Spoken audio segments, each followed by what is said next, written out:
gentlemen, inside the Borg and free from the hive mind, this is Rex Bear hosting Leak Project.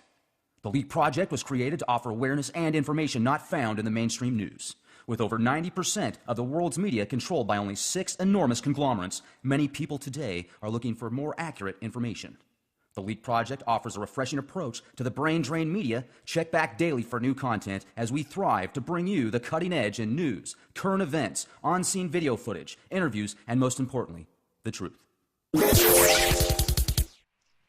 Ladies and gentlemen, we have Robert Evans. This guy is a specialist in Nibiru, the winged destroyer, aka Planet X. You can go all the way back to the Sumerian texts where this incredible phenomenon was discussed thousands of years ago. Tonight, during the discussion, we're going to present probably 3 or 4 dozen, maybe even more photographs, people from around the world that have taken pictures of what clearly looks like a second sun or a giant planet next to the sun. And I have looked at all of these photographs, or most of them, and some of them definitely spark interest in my mind. A few of them I'm certainly not sure about, but we are definitely going to get into this right now. And 2016 is, at the cusp of something big. I've spoken with Marshall Masters several times. He's got a lot of great information on Nibiru. I've talked to the protege of Zechariah Sitchin, and Marshall Clarfield. This guy is very intelligent, and certainly, Robert, your website is fantastic. You've got so many photographs and documents on there and essays correlating to what you feel could possibly be these giant motherships that were taken from the SOHO cameras. You can see it. So just incredible. So I'd like you to introduce yourself and tell us a little bit about what you do, and we'll jump in after that. Really appreciate you coming on tonight with us. Appreciate you having me on. I was born and raised in San Francisco, California in 1959. Went through the public schools.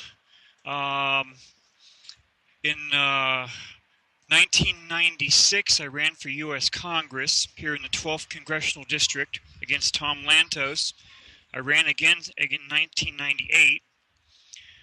I went to San Mateo College for reserve police officers training. Most of my family's in police work, but I couldn't afford the academy. I started researching, my wife and I started researching Nibiru when it started to show up on YouTube about 2007. Then Google Earth sky had something really weird in its sky, images that were taken in 2007. And I couldn't understand what it was. So I sent the picture to a friend of mine at NASA. I cannot mention his name. And he sent me back a DSS image showing this. I'm going to go to it right now. A DSS image is what you would see if you looked through a telescope by yourself. And let's see, get down here to it. Where is it? On the bottom right corner, here. Can you click off that Facebook tab? Sorry, in fact, no problem. That just makes it more visible. Everybody can see what you're showing better. This is the picture that he sent me back as soon as it loads. And this showed 5 objects right there. 1, 2, 3, 4, 5, orbiting nothing. But a DSS image will not show an infrared image. Infrared, because brown dwarfs can only be seen in the infrared. And let me go there. Brown dwarf star. And NASA imaged this back in 2008. I'm going to slowly be brought up here for you. Let me get rid of Facebook. It's taking up too much of my stuff right there.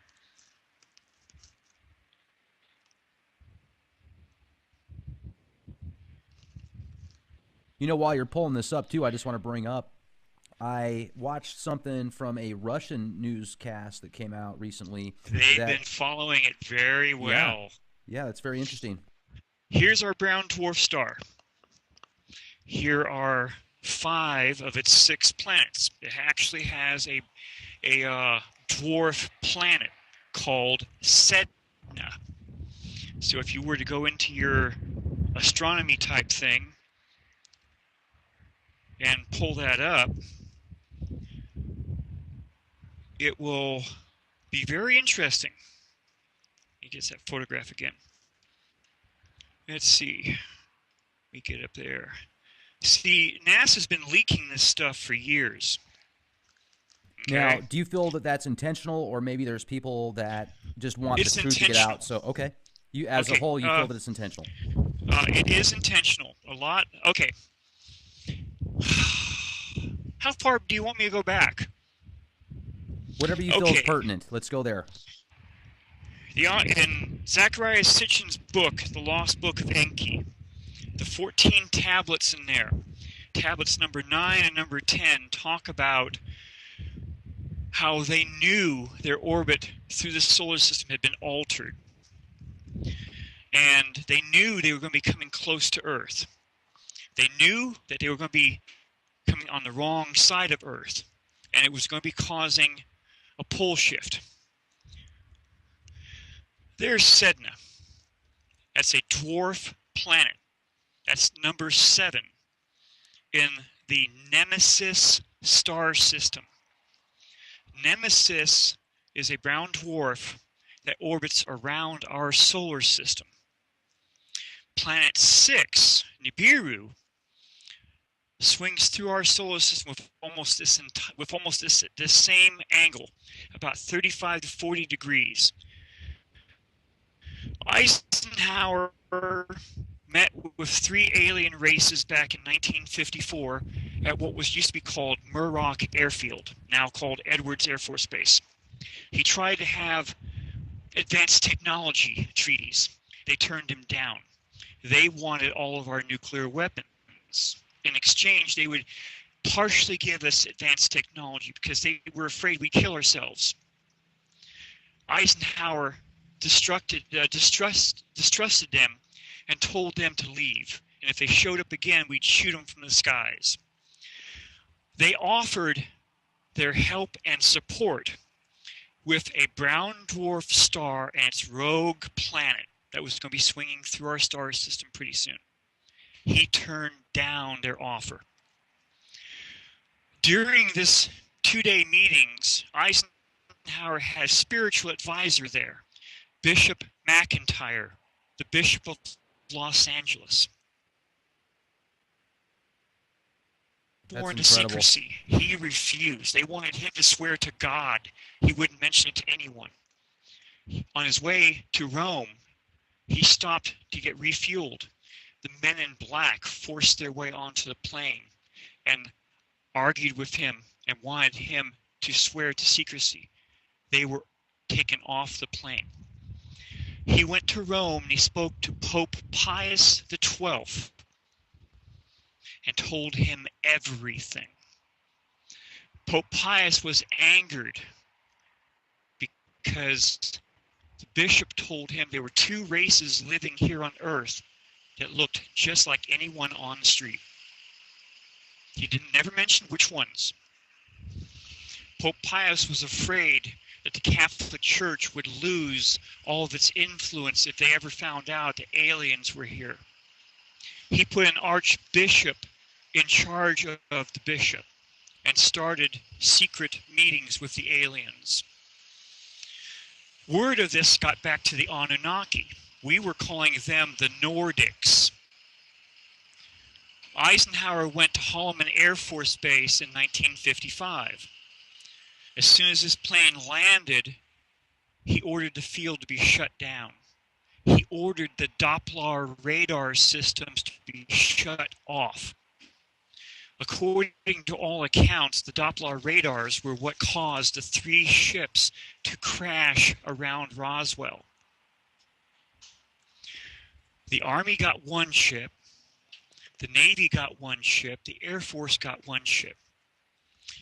The Army's ship had 2 survivors. That's according to Colonel Philip Corso in the book The Day After Roswell.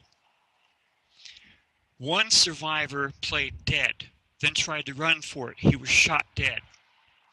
The other survivor survived and was eventually allowed to used the communication system in their undamaged ship and allowed him to phone home. In 1953, the astronomers spotted 3 huge ships heading towards Earth. And that's how they had the meeting in 1954. When Eisenhower's ship, Air Force One, had stopped, everything was shut down, telephones, everything.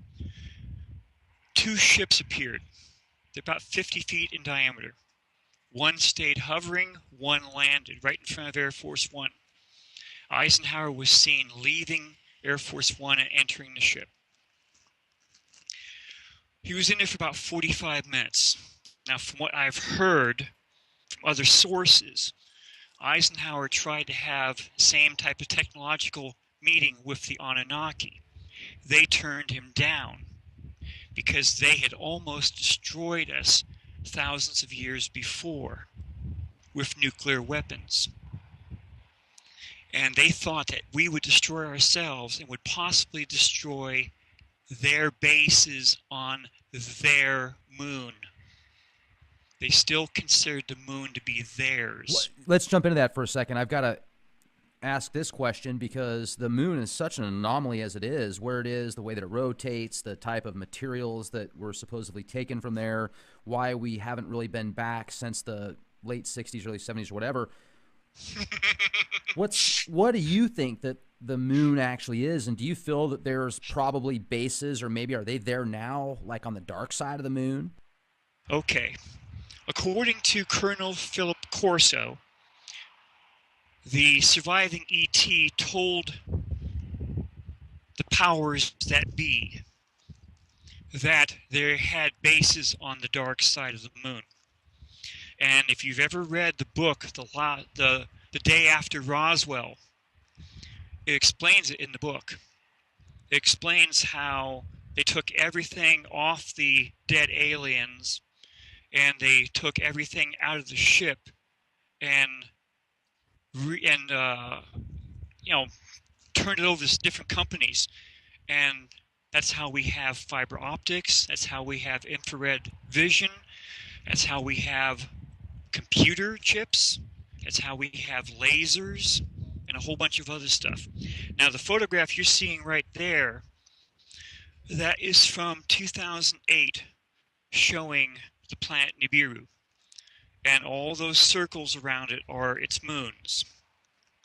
Now, I have to be honest with you here.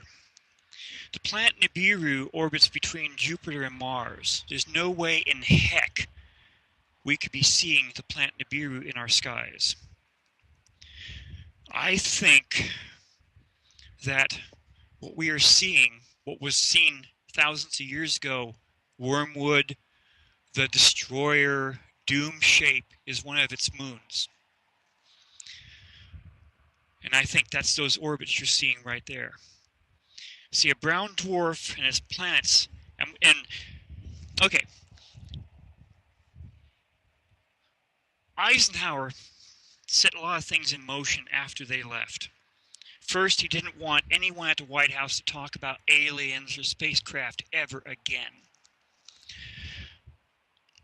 And as he was leaving office, he had a televised part where he was actually telling the people to not trust the military industry because they had their fingers in almost everything.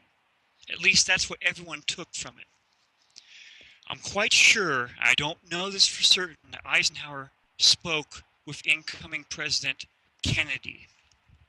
Because there have been rumors for years that Kennedy, once he was president, went to several military bases unannounced and would only talk to the enlisted personnel and not the officers. And at one point, the BBC did a nice article about 10, 15 years ago, Kennedy and the Aliens, or something to that name, where they found 2 notes from Kennedy's table saying he wanted this stuff on his desk before he came back from Texas. And what happened in Texas? Well, you know, I've heard that. I've heard that possibly he was assassinated because he wanted to expose the, alien agenda. But then I've also heard he was assassinated because he wanted to bring the, U.S. dollar away from the Federal Reserve, or basically get rid of the Federal Reserve. So there's so much out there that, is just opposite of what the other theory is, and it's very interesting. So, and let's talk I, about that for a minute. I understand that. I understand that. And if once he talked to the Anunnaki in 1955, and he knew what was going to happen, why would he let anyone know? Just like in the movie 2012. I know Marshall talked about that. Okay? There was that nice, beautiful part where you have the Chinese monk up in his monastery Yeah, near I the remember. end, and he feels the wind, and he turns around. Here comes the oceans over the high Chinese mountains. That's from Emperor Yao, where this caused the oceans to top the high mountains of China. And it took them 13 years to drain the salt water from the high mountain valleys back down to the rivers. And he had to send out 4 teams to find out where north, south, east, and west was. That's a pole shift. I'm sorry, pole shift. Now, in the Kolbrin, there's the account in there that looks like it just came out of the Lost Book of Enki. Enki was told by Enlil to not tell anyone about Nibiru is coming close, because they knew it was going to cause a huge flood. Enki disobeyed. He went down to his son, a hybrid Anunnaki human. His name was Sudra. That's the other name for Noah. Sudra went before the king and said, this is what's going to happen. The king wanted to build the ark or whatever down at the waterline. He said, no, no, no. We have to build it way up near the mountains so the water will come up to it. Now, I sent you a copy of that. It went into great detail how the ark was built. In 7 days, it was built. It was almost 1,000 feet long. It was a big square type box. And I remember the show years ago where a team went up to Ararat. And I'm going to show you the pictures here in a second. Hold on. This one team went up there and they found it. And they actually got, something went wrong with the cameras. And they drew drawings of it. And it is split in half. And there was 3 decks inside. Now, Sudra describes exactly how the ark was built. 3 decks high, cut in between where you have 6 decks and another deck above. And each deck had cisterns that were tarred inside and out on all 6 decks. Now, you cannot drink from a tarred cistern. They were ballast tanks. In the Lost Book of Enki, he details it very clearly how Sudra went in there, and in the account from the Kolbrin, it says exactly who went on board the ark. The king and his family, and one person from each and every trade. I know I sent you a copy of this. How to make beer, how to work on wood, how to do blocks of stone, blah, blah, blah. And there was a person that knew how to build chariots. Chariots. Okay? They put all this stuff in there, and they had it done by the time, and here's the destroyer coming in the skies. And when they saw the destroyer, all the stars shifted in the sky, and the flood came. They were lifted off and they were floating. They felt intense heat inside the ark, and they felt intense cold inside the ark. Okay? I'm going to get back to that later on. Let's see, where's Noah's Ark here? Hold on a second. Didn't know I was going to be doing this, so... Let's see. New Meyer Station, Nemesis movie. I'm tired here. Trying to put all this stuff together. So then the Ark finally landed on Mount Ararat. That's also covered in the Lost Book of Enki. When Enlil and Enki and their half-sister came down, Enlil was enraged because here's humans. They were supposed to have been all destroyed. The humans, the Aeges, which were the Anunnaki who lived up on Mars, they had come down. The Book of Enoch. You know that book? Where Enoch talks about the 200. Oh yeah, and also there's. Let me jump in here real quick.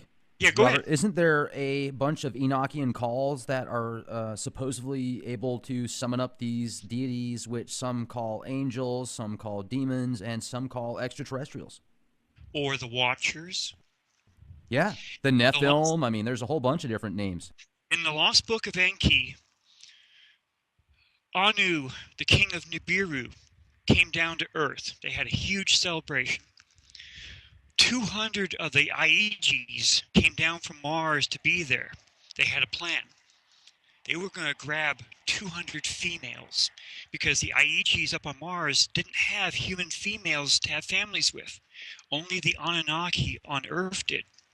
So when they came down, they grabbed the 200 females and they threatened that if they tried to take them away, they would do something really drastic. Anu, the king of Nibiru, allowed them to keep the 200 females. The 200 females gave birth to the giants. Now, in my opinion here, that's the gods from Greek legends and from the Roman legends. Okay? Sure, like Zeus and exactly. Okay. Exactly. Because the average human back then was probably no higher than 3.5, 4 foot tall. Someone at 7 or 8 feet tall, as the Anunnaki were known to have been. Wait a second. Did you say 3.5, 4 feet tall? Yes. And this is in what time frame? The flood of Noah was about 12,900 years ago. That has been dated that way by many scientists and historians. But what's interesting is many of the followers of the Judeo-Christian religion believe that that only happened, 4,000 or 5,000 years ago. And there's always been that part with the Bible, what's true and what's not true. Okay? After the flood of Noah, the time span of all the masters, the rulers, decreased very suddenly. You see, in the Holy Bible, you have people that live almost 1,000 years. Noah, Sudra, he was a hybrid Anunnaki human. Long lifespans. All the other people, Moses, and all the other ones, they were Anunnaki hybrids. Okay? Now I bring in the Hopi people here in the United States. They say that the Hopi third world ended by water. Okay? We're in the fourth world. And that the technological level was much higher during the third Hopi world than it is now. The Hopi got around by flying shields. Over in India, they call them Vimanas. You getting a connection here?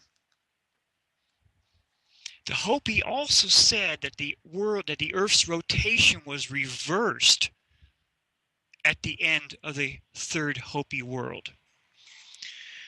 Now, there are two English. Trying to get these guys in here real quick. Let's see, they're in here somewhere. Two English writers. They wrote these two books. The end. Sorry. The world almost died, and another book. And I gotta find out where they are here real fast. I wasn't expecting to use this, so I was kind of thrown off guard by your wanting this. Hey, no problem. I got to say, though, you're doing a really good job putting everything Allen, together. J.B. Dallaire. And these two guys, I've never been able to get a hold of them. So maybe they'll hear this, or maybe one of your people will hear this. And let's see, when the Earth nearly died, compelling evidence of a catastrophic world change, 9,500 BC. Okay? 12,500 years ago, now, give or take. Let me jump in here real quick, because you're bringing up something from almost 10,000 years ago, and there's a lot of speculation out there that the pyramids and, Machu Picchu, possibly other incredible structures that are just so far ahead of their time, were actually made 12,000 or more years ago because of certain... Mentioned in the Lost Book of Enki. When they went to go save Marduk, Enki's son, Marduk was encapsulated in the big pyramid. So they went in to rescue him. And they broke him out. And as they were going down the Grand Gallery, they were smashing all these glowing things that were in the troughs on both sides going down. If you have ever seen people walking up the Grand Gallery, you'll see these troughs at spaced intervals on both sides of the Grand Gallery going up. Either Zacharias Sitchin was a bold-faced liar, or this was exactly what was in these Sumerian tablets, the 14 tablets that he himself translated. Okay? They talked about these glowing things all the way down the Grand Gallery. I know a number of people in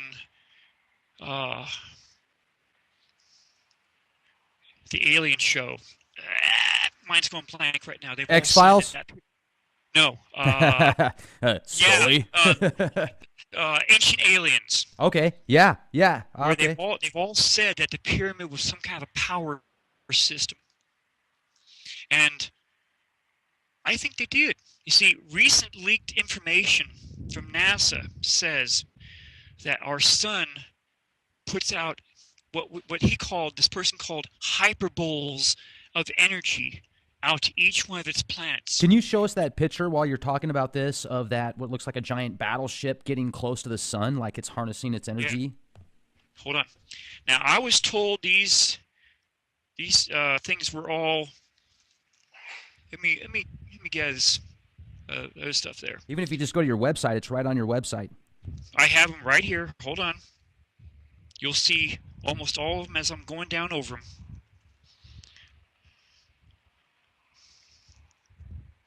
them. I saw a screenshot of good old Pope Benedict. Doesn't he sure look like the Emperor of the original Star Wars, the Dark Lord? Superior energy. I don't want to be mean. You see this one photograph here, 1998? That's from the SOHO satellite. Wow. Look at that image right there. Can you high-res that, or can you bring that into a larger... I'm bringing it up right now. This was one of the first images right there, 1998. I can't bring up any. That's a flying saucer.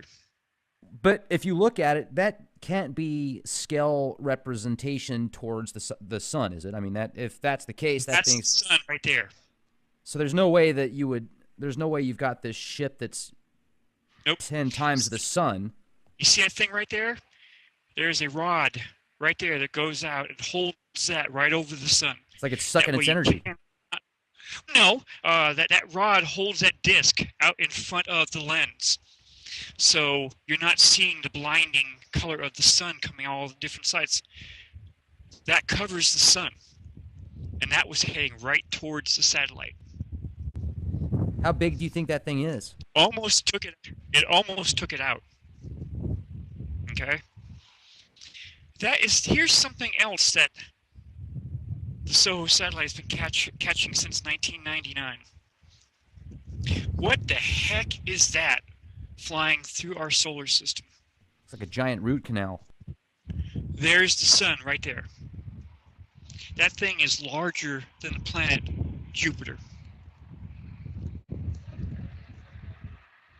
You know, you brought up earlier, you talked about Courtney Brown and some of the remote viewing sessions that they've done. I had an opportunity to speak with him about the Phoenix Lights when they did a remote viewing session on that. And Dick Algier and Daz Smith talked about the beings inside of it and the way that they acted and what they did. Do you feel that the Phoenix Lights or that those giant spaceships that were hovering around New Mexico, etc., Arizona, do you think that those were Anunnaki? I honestly don't know. Several of the people on Ancient Aliens, I've talked to a few of them. Can't mention their names. They say we are in contact with at least 50 alien races on a daily basis. Do you think that's disinformation? No, I do not. These are all these nice images. You're seeing them one after another here. Here's one in 2003 showing this massive thing. There's our sun right there. See how it's making a fast left turn? Click on that. Let me kill the stuff here because it's taking up a lot of my computer space. Yeah, good idea. This has shown up at least 5 times between 1999 and 2013. What the heck was that? There's our sun could that just right be, there. Could that just be some type of camera anomaly or some type of lens flare? Nope. I'm sorry, I'll keep saying that. There it is. What do you think that is? I have no idea. Honestly, I don't. And I'm not going to sit here and BS your listeners. Here's the ships that have been showing up. 2003. 2004.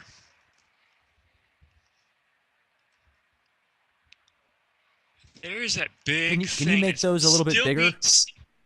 Yeah, hold on a second. To make it larger, right there. There we go. That's great. Look at that thing. Now, up until sometime in 2011, all these things we're seeing coming around our sun, that's our sun right there. They were either heading towards our sun or going away from our sun, heading towards us. You know, that reminds me of that new Stargate series that came out several years ago, where the Stargate Universe, I think, where they were in some ship that was of an alien technology, and they were able to basically take. You see this one? But I got to bring this up real quick, because what these ships would do is they would go into the sun and harness its energy, so it was almost like fuel. I have an excellent. See, my friend at NASA. Here's one of these ships shooting the beam of energy at something. This thing is the size of our planet. I spoke at UFO Con 213, and I showed these images. There it is again. Look at that beam. Yeah, that's insane, man. It is. How can you not? I mean, it almost looks too good to be true. It literally looks like somebody could have went into Photoshop and just changed the color of those pixels. But these are all images directly off the SOHO web page. See, SOHO camera has about 10 different cameras, and each one is taking photographs about 15-minute intervals, and not one of them takes a photograph at the same time. Now, I've been told by SOHO that solar stuff from the sun cannot hit 2 cameras at once. So if it hits one camera, it scatters the entire image. Now these images are very clear. They're not scattered. It's 2005. SOHO says that all the glitches were fixed on all of their cameras by 2012.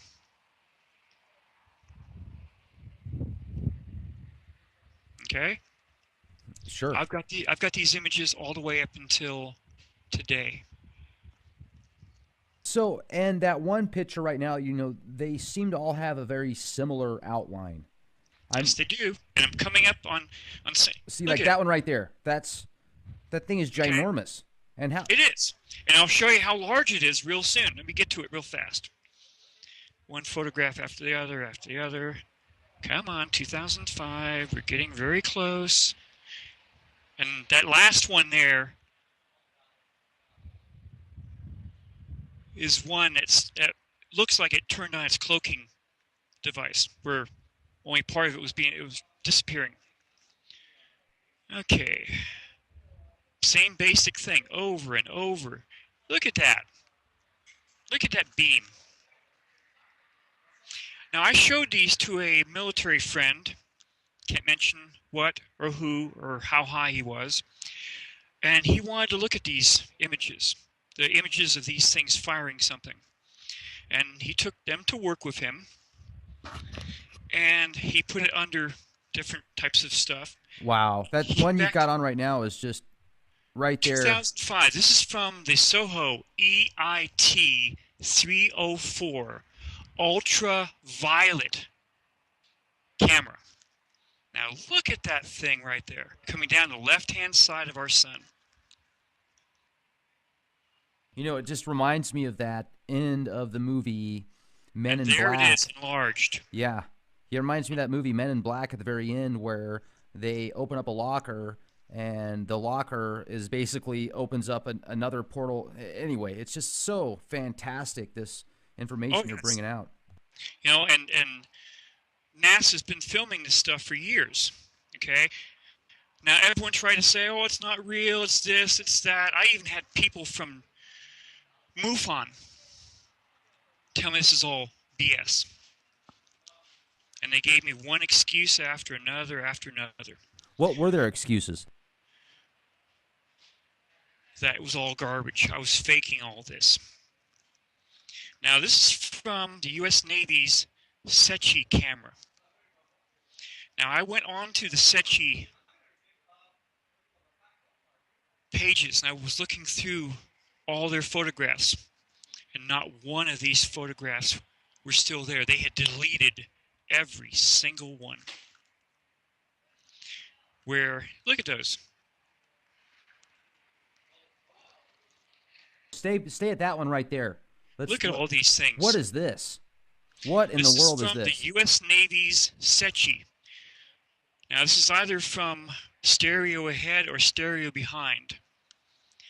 It looks like a Red Hot Chili Peppers radio cover. Ever since 2007, remember I told you that NASA, and I showed you the images, that NASA photographed the brown dwarf star we call Nemesis and its 6 planets? As of 2008, all these things started showing up on the different things. On stereo ahead, stereo behind, on the SETI, on the SOHO cameras. It looks like they're doing, like, you know, hey, we're here, okay? And this is what they all look like. And I have numerous photographs like that. Look at all these things going zip, zip, zip, left and right.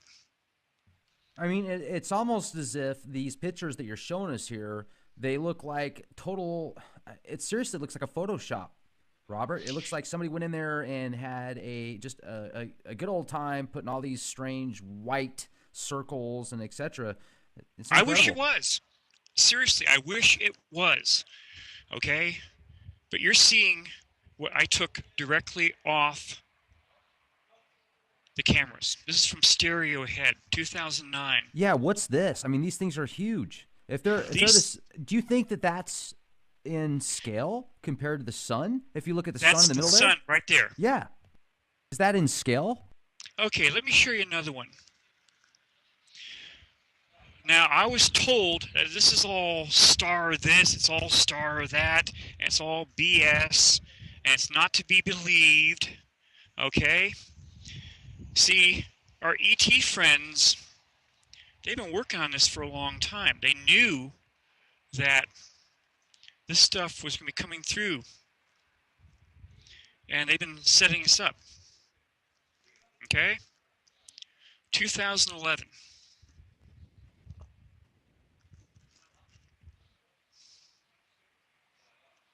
That's a ship coming out of what I call warp.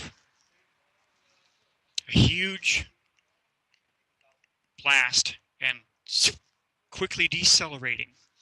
Now, this is a photograph that my friend at NASA checked out and said this was real. It was no Photoshop, no nothing. Because there's the image right there. Right there. There's the sun, there's the image, and here's the enlargement. Here's the original image. Right there. Just like Star Trek, a huge blast and comes flying out of warp. It's quickly decelerating. So this one camera, it caught it from that angle. Here's another one. This one is showing one of the ships firing at something. There it is right there. Wow. You know, even on Yahoo, there was a article that came out a couple years ago, that showed something similar to this. I'm sorry. Here's another ship coming out of warp. Big flash, quickly decelerating. There it is right there. No Photoshop, no nothing. Okay, the ETs, like I said, have been on our side. They want us to survive this time around. The last time around, the pole shifts depopulated the planet. Seriously depopulated. Now, I know you talked to Marshall Masters about the Georgia Guidestones, where it says never let the population go above 500 million again. Interesting. You see, the Templars and the Hospitallers were created back in 1180 something. I forgot the exact date. The Pope told them to use a very certain image on their clothes. The 8-point cross. I had to track that cross back because a friend of mine put this really nice... Have you ever seen a lot of the wall carvings of the Anunnaki? Oh, yeah. Okay. He put one of these pictures on his Facebook page showing an Anunnaki that I'd never seen before. He is on the wall. He's pointing up to something. And I sent you the photograph. He's pointing to something. But on his chest, he has a chain. And the chain goes down to a round circle with an 8-pointed cross in the center of it. So I had to research. See, my wife and I, we went to the island of Malta last year. That's where her parents came from after World War II. And you can't go nowhere on Malta without seeing the Maltese cross.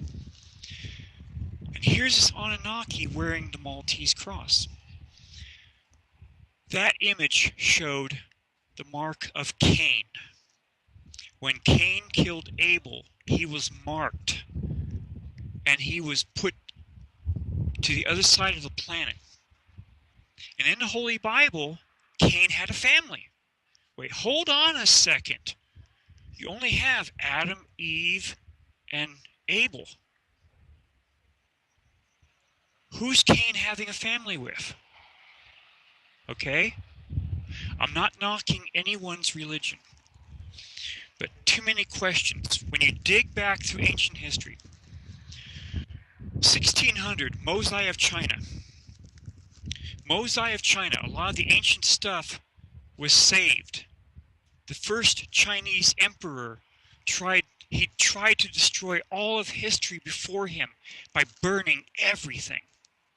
But the writings of Confucius were found, and all these other stuff. Mosai of China is on Google. M-O-Z-I. Mosai. Book 5. He's talking about 3 gods who come down and align themselves with one warlord, and to punish the other warlords for not complying, he had stones fall from the sky for almost 10 days. He had intense heat. He had intense cold hit China. Forest fires. Things were frozen. Doesn't that kind of match up with the account from the Colburn about Noah's Ark? Feeling intense heat, feeling intense cold. Okay? 1600. The exodus of the Hyksos out of Egypt. The Hyksos were a Canaanite people who ruled Upper Egypt from the 12th Egyptian dynasty to the end of the 17th Egyptian dynasty. Ipuwer, I-P-U-W-E-R, was an Egyptian scribe. They were highly trained, and they passed everything from the palace on down to the people. He documented the exodus of the slaves and evildoers from Egypt. The slaves, whomever they were, the evildoers were the Egyptians who latched on to the slaves and left Egypt. His entire account details, he says that the dark days started when the destroyer showed up. They called it the destroyer, a reddish mass which took up to 1/5 of the skies over Egypt. They were hearing the sound of 10,000 trumpets. And the destroyer rained down fire onto the earth. The fire destroyed everything that grew. Fields, forests, and vines, where they had nothing to eat. The Hyksos Pharaoh went after them. They were led by a priest prince from the inner courtyard of Pharaoh. Okay? Pharaoh, and during this time, volcanic ash was falling over Egypt. They were led up to the saltwater marsh, where they were stopped because of the salt water. They were fighting amongst themselves. Pharaoh is going through town after town after town where everything was destroyed. All the tablets that told who owned who were broken. All the granaries were looted. Caught up with him. He started to go after them. They heard a tremendous roar in the sky. The ocean went away from the shoreline. While they were fighting, the ocean came flying back in, throwing rocks and stuff on top of them and killing Pharaoh. And the survivors said that the slaves and evildoers died from the fire and the water. Okay. Because volcanic ash was falling, I had to check out which volcano was erupting at that time. The Greek island of Thera, now called Santorini, blew itself apart. And something happened. Ipuwer went on to say that during this exodus, the stars in the sky shifted to new positions. The sun and the moon had new positions where they rose and where they set. And all the seeds they tried to put in the ground to grow rotted within the ground.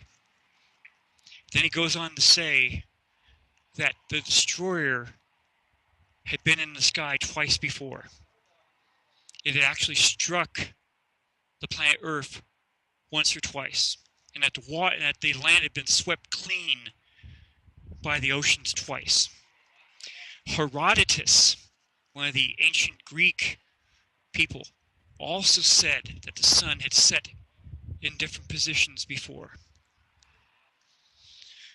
When Solon went to ancient Egypt and talked to the ancient Egyptian priests, and he talked about the flood, they laughed at him, saying that the Greeks were just children and that there had been many floods before like that.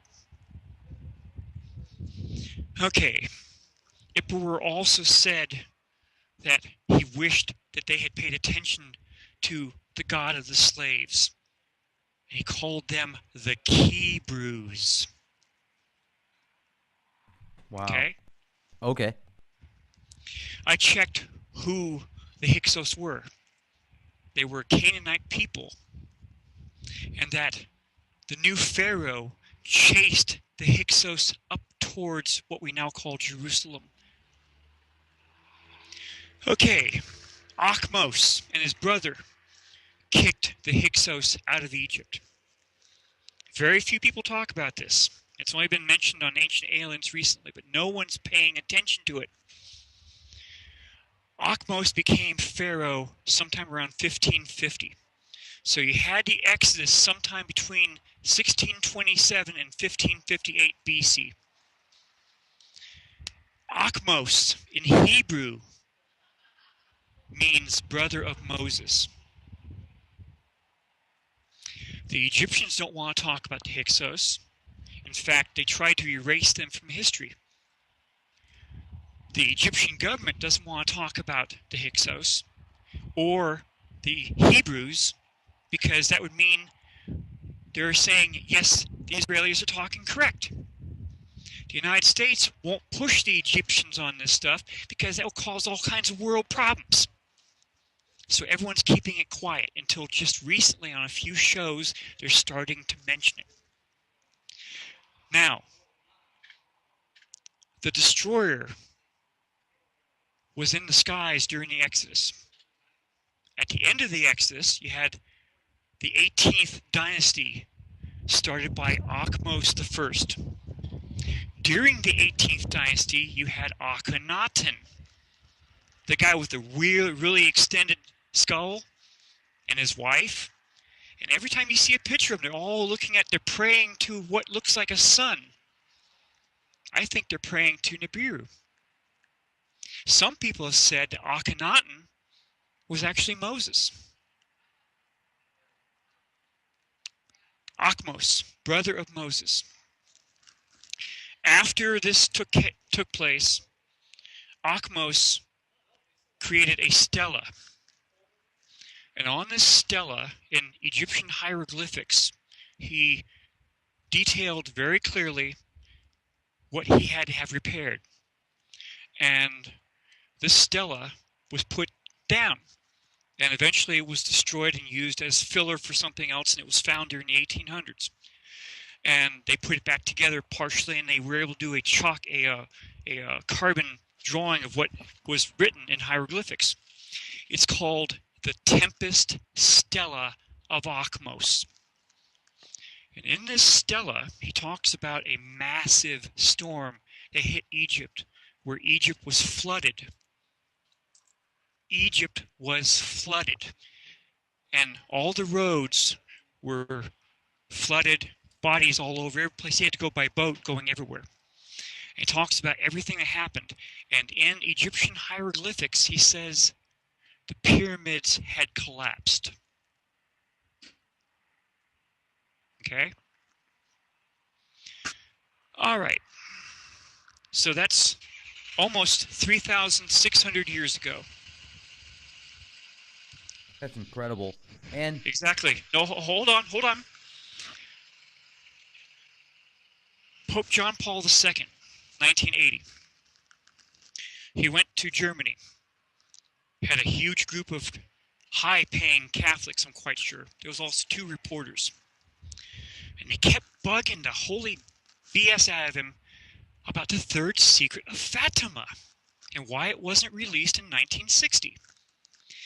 The Pope finally gave up, and he said that the popes before him wouldn't talk about the third secret of Fatima because they didn't want the communists to have many coups. But what if it was in writing that the oceans would cover all the continents, killing millions within minutes? Why talk about it? I sent you a copy of that. Anyone can go onto Google and they do a search, Pope John Paul II and the third secret of Fatima. They go right to it. The Vatican tried to downplay it. 1981, Pope John Paul II was almost killed. After he recovered, he went to the cell of the almost assassin and spent 2 hours alone with him, off the record. He never mentioned this warning again. Okay? 1983, the Iris satellite spots something very large out beyond Pluto. They said it was between 4 to 8 times the size of the planet Earth. But then NASA, I'm sorry, these guys didn't know what they're talking about. Sorry, we're pulling the story. NASA put Robert S. Harrington from the Naval Institute in charge of a team of scientists. He actually put down in writing that Nibiru didn't have an elliptical orbit, it had a normal orbit. And he said that the orbit was highly inclined at about 35 to 40 degrees. Remember that image I showed you of Sedna and that huge angle it had? Yeah. Okay? Where it goes down. See, Nibiru goes through our system clockwise. It comes between Jupiter and Mars, goes down and around our sun and back out between Jupiter and Mars. We, in our orbit, we orbit counterclockwise. So just as Marshall Masters has done beautiful videos free for the public, he's put down one video that shows what if we're in this orbit and it's coming through and we're here, but we're maybe on the other side of our solar system. Nothing happens. But if we're here as it's coming through, bad things happen. We are now orbiting right towards whatever we're seeing in our skies. NASA, the Jesuits, let me get pictures here for you. The Jesuits have been in charge of all of the observatories around the planet. After 1955, the Jesuits were put in charge of all the observatories. They have the observatory in Arizona and down in Antarctica. They've been tracking something for years, but no one could figure out what it was. One of my friends said, "Bob, you're full of BS. You don't know what you're talking about." And he said, "Send me everything you have." So I did. I sent him all the leaked NASA information. And lo and behold, everyone, you remember back in December 21st, 2012? Oh, yeah. Said that the world was coming to an end because that was the end of the Aztec calendar. Well, you see, leaked information from NASA in 2009 followed the planet Nibiru. And here's what was produced from it. That little red dot, that's the planet Nibiru. That's planet 6 in the Nemesis star system. And the leaked information allowed them to follow it from 2009 till December 21st, 2012. There you go. June 2010, 2010, 2011, 2011, 2012. June of 2012. And there's December 2012. We didn't see anything on December 2012. Well, let me put you in on this. In 2009, NASA predicted that on December 21st, 2012, Nibiru would be 20 astronomical units away from going through our solar system. 20 AUs away. An astronomical unit is 93 million miles from the Earth to the Sun. Times that by 20. That's a big distance away. So they knew we wouldn't see a thing on December 24th. But my astronomer friend said, whoa, hold on here, Bob. I've now worked out the orbital speed of Nibiru. You're not going to see this until at least November, December of 2014. And you see all these nice people, as you mentioned, around the planet. We're seeing twin suns. And everyone said, no, that's not true. This is all digital camera bullshit BS. Don't pay any attention to them. Okay. So we all started to see things in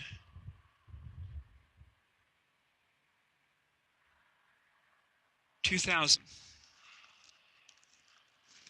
And these are all the images. Now down in Antarctica, you have the Nibiru station. Look at all these nice things. Nice pictures. Early 2015. People are seeing this all around the world, and some of them are taking different camera angles where it's reversed, saying, yes, there's something there. It's not BS. And we go all the way up until April 10th, 2015. See, here's Antarctica.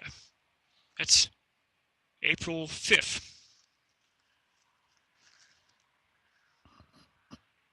Nibiru Station. Whoa, what's that? They've been watching that thing for years. Here's all the dates right up here. Kind of looks like the moon, though. And that's what a lot of people were thinking, because everyone was seeing it. There's two suns. Our sun, and there's the other thing. Two suns again.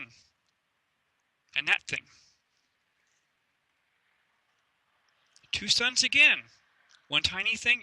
All depends on where they saw it around the planet. There's two suns again. Two suns again. Two suns again. Again. Something weird there. Couldn't really make out what that was. Two suns again. April 10th. Two suns again. Again. There's a friend of mine, Sharon. She started taking photographs. Wasn't sure what that was. There's April 10th. Nibiru Station. Wow, that thing there is coming into very clue. So you can see stripes on it. There it is enlarged. That's not our moon. It has stripes. April 11th. There's something behind it, right there. And there's that thing right there. Then, there's a really nice enlargement of it. So everyone thought, you're just seeing things, Bob. It's not real. I need to go back in, plug this thing back into the power. Power's getting low. Okay, so all your viewers can see that right there. Nice and large. But that's over Antarctica. You still there? Oh, yeah. I'm looking at it right now, and I'm just trying to figure out what exactly. Is that a planet? Is that some type of moon? Well, I just plugged back into power, so it's not. I won't go dead now. And the laundry machines are almost not working. Okay, good. So that's over the skies of Antarctica. Couple more things. Nibiru Station 11. What is that? Look at that huge thing. Well, couldn't you just say that's the sun? Well, if I had to go by the other images, I'd say no. Now this was caught by my friend Sharon Habrick on April 29th. Look at that thing right there in the skies over South Carolina. Stripes. Blue sky. No Photoshop. There's that same thing again. Blue sky. There's that thing, that's the same photograph again there. And there's an enlargement of it. See the stripes? Why does it look so transparent? It's in the, chemtrails. The chemtrails have been trying to hide this from our eyes for years, and the chemtrails are starting to lose their ability to hide it now. They don't want everyone to freak out. The Edgar Cayce, the sleeping prophet, 100% on all of his predictions. Before he died in 1945, he started talking about pole shift. He had a map of the United States drawn up, and that map showed the entire west coast was gone, except for many islands. The Great Lakes had ripped all the way down to the Gulf of Mexico. The east coast of the United States was almost gone. About 20-something years ago, high-ranking military officials that were retiring were given a briefing. They were told to relocate above 4,000 feet. They were given that same map and told to keep quiet about it. These maps have been leaked over and over and over and over again. Now, you asked about Apollo, the Apollo program. Why didn't the Apollo program know about this stuff? Apollo 17. A friend of mine, Dr. Johnston, was on the Apollo photographic unit. And he was ordered to remove things from the photographs. Apollo 17 goes around the backside of the moon. They were contacted in English and were told to never return to the moon. The Apollo program was canceled. Now, Dr. Kenneth Johnston went on a show a couple years ago and outed all this stuff. So we've known about this thing for a long time. We've known about the Anunnaki. Colonel Philip Corso talked about it in his book, The Day After Roswell. Numerous other people have talked about it, but no one's listening. My friends over in Europe and in South America, they know that there has been a massive disinformation program here in the United States and Canada. We're not talking about this stuff. Now, I have to be honest. Why, seriously, like in the movie 2012, why talk about it? You have panic. Hollywood has been warning us for years.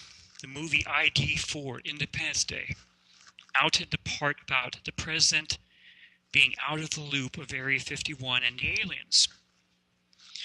The movie Deep Impact with Morgan Freeman outed the part about the deep underground military bases, the DUMBS, and that they can only hold so many people, and that everyone else on the surface would be on their own.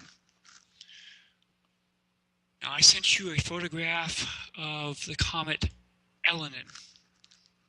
Now, my same friend from NASA, we tracked that comet.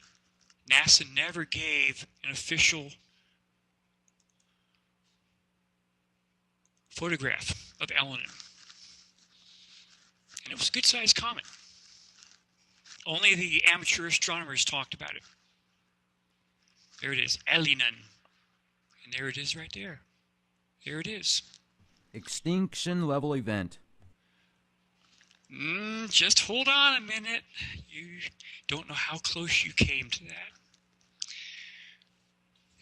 Over in Russia, during the Elenin stuff, an article said that Elenin was in direct communications with a Jupiter-sized planet that was far behind it and it was coming. So my friend at NASA started to enlarge the images.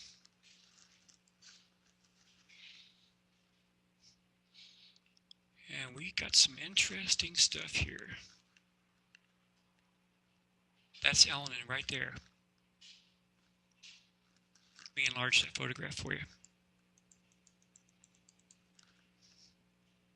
Okay, that's Elenin.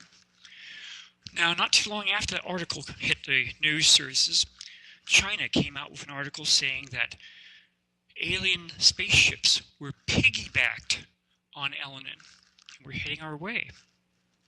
So my friend at NASA said, we both agreed we're going to start really looking at this thing. Better and better and better, finer and finer and finer. And you're not going to believe what you see, neither will your readers. All these nice images. Here's Elenin, enlarged.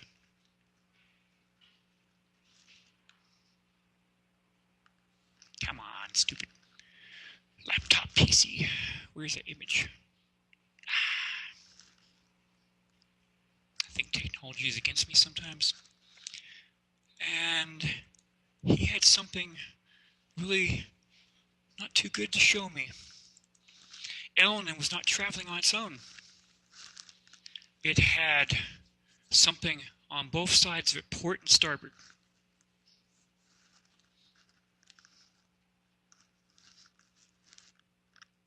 And they were traveling with it as it was coming in.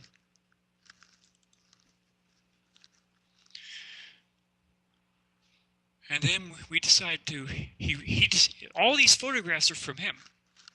And that's the guy at NASA. And now my machine decides to act up. That's usually how it goes here. I know. Remember the article about the Chinese saying something? Yes. Was piggybacked on top of Elenin? Okay, that wants to just act up now. That figures. It's just not loading, is it? No, it's not. It just wants to act up. That is Elenin. Okay? And my friend at NASA had never seen, here we go, an energy surge looking like that. That's the comet right there. Look at this force field around the entire thing. Yeah, that's quite odd. All these little globulars were something that was piggybacked on the comet Elenin. Look at this part right here. He could not describe the energy he was seeing in these photographs. There was just no way. Back up here a second. There it is enlarged. This was the comet right there. So what do you think it is? As this thing came, it was heading at a downward angle through the ecliptic in our solar system. It was thought it was going to explode, because anything coming into our system is on a different voltage amperage versus everything that's in our system. Just before it did, it dispersed. And it dispersed on either side of the comet. And they all disappeared. So I don't know what to tell you what it was. My quark friends were telling me that this comet was far too heavy for a comet. It was on the order of a piece of a star or something. It had a huge amount of mass. It was not a comet, as we know comets as. Well, you know, and I've interviewed Courtney Brown many times. I remember several years ago, I interviewed him, and he talked about what you were discussing, this, you know, catastrophe that might take place because of whatever debris hitting Earth. So, and that never Okay. happened. It never happened. And when I talk, hold on a second. That's fine, but I just want to say when I talked to him again about it, he expressed that he thought that the government or certain military factions actually had something to do with that not taking place because of what he discussed. So, I did a show with third phase of the moon a while back. And I was starting to tell people about the things the ETs put around our sun. Here's Stereo Behind 2011 shows something massive. There's our sun. Look how big that thing is. The ETs put massive space probes around our sun, and NASA tried to hide it by erasing the images, but people were following it on a regular basis, and they started sending me the images. Okay, our sun is now interacting with Nibiru. Nibiru is from a different solar system, the Nemesis star system. It's on a different voltage amperage. Everything in our system is on a different voltage amperage.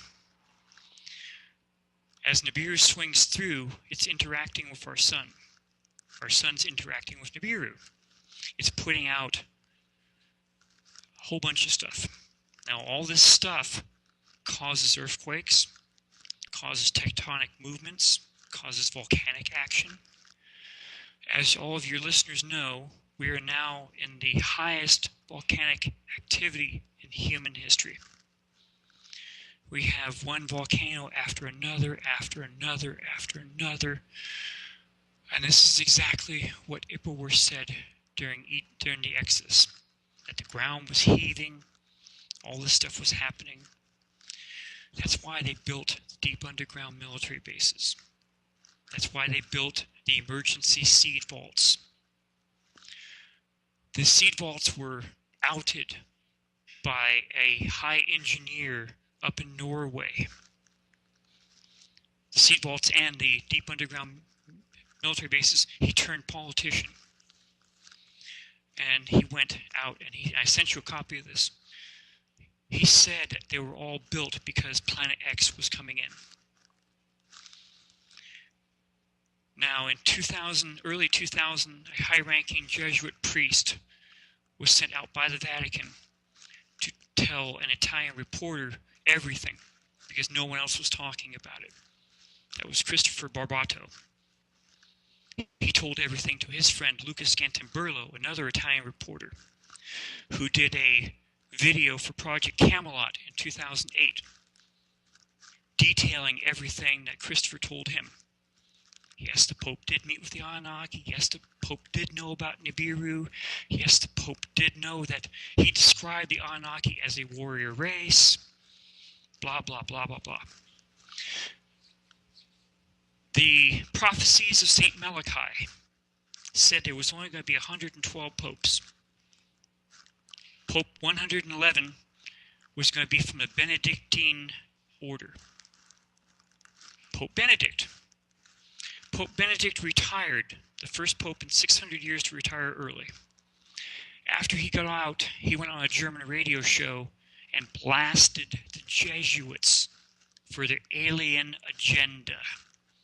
I sent you both copies of both articles. what radio show did he do that on? It didn't mention, neither article mentioned the radio name or show. Pope Francis is the 112th pope. According to St. Malachi, 112th pope would be Peter the Roman. Now, all of the movies, 2012, shows the Vatican being destroyed. Pope 112 would be in charge of the Vatican at the time when the seven-hilled city was completely destroyed. Now, I'll tell you, if every government around this planet has DUMBS, so do each of the major religions. China has built cities over in Africa They're completely deserted. Beautiful cities. They've also built them up in Upper China, high up. We have been sending M1 Abrams tanks for the last 2 years to be hidden in caves over Norway. I've got the articles. They were being seen put on roll-on ships, and they were heading to Norway. In the movie 2012, the new South Pole was somewhere over in Wisconsin. That would put San Francisco up near the Arctic Circle. It would also put Norway on the opposite side of the planet in nice warm conditions. My astronomer friend said he also did research into the ancient ice cores. He asked me what were all the dates. I gave him the dates just like I just told you earlier. The average pole shift of 23 degrees happened each time. That was also mentioned in the movie 2012. Since the year 2010, many people around the planet have been having nightmares or visions of water hitting the shorelines, a black U.S. president, the hiding times where everyone was hiding from the black helicopters. All those who were picked up were put into prison camps, the FEMA camps. Now, the FEMA camps are interesting. We built and paid for millions of 5-person caskets. 5-person caskets. They're all buried out in front of each one of the FEMA camps.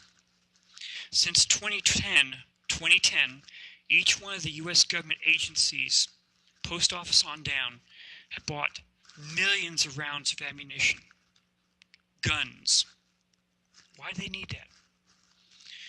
I've seen train cars that usually, they're 3 layers that carry cars, turned into prison cells. I've seen the pictures on the internet. Everything says this is coming real soon. The pictures are getting larger and larger in our skies. I'll give you the latest photograph right here. Came off Facebook today. This was over the city of Florence, Italy. I showed it to you earlier before we went on the air. It was enhanced. Here's the first photograph. I'll make it larger here. Just barely see a reddish looking thing right here. Right. The person enhanced it. And here's the second enhancement. Now she also did a video. And I put the video. Wow, you can link. definitely see it there. You can see something right there. I put the video link on your Skype page so you can see the video yourself. It's only like a minute something. And here's where she enhanced it further. This thing has been showing itself over Europe for months now. Look at that. That's insane. It is. And if you clear the sky, what else they're putting in, that would be very clear. Now, she reversed the image today.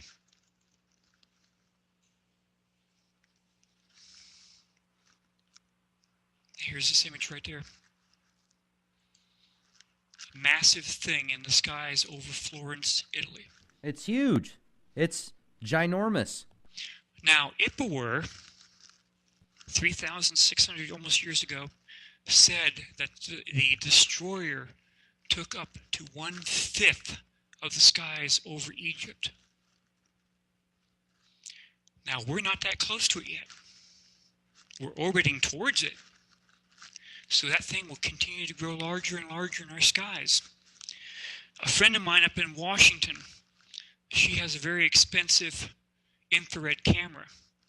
She's been getting huge infrared images in the skies. It doesn't make any sense, at least to the normal people that aren't following this stuff. But look at that image. That was in the skies over Florence, Italy, just the other day.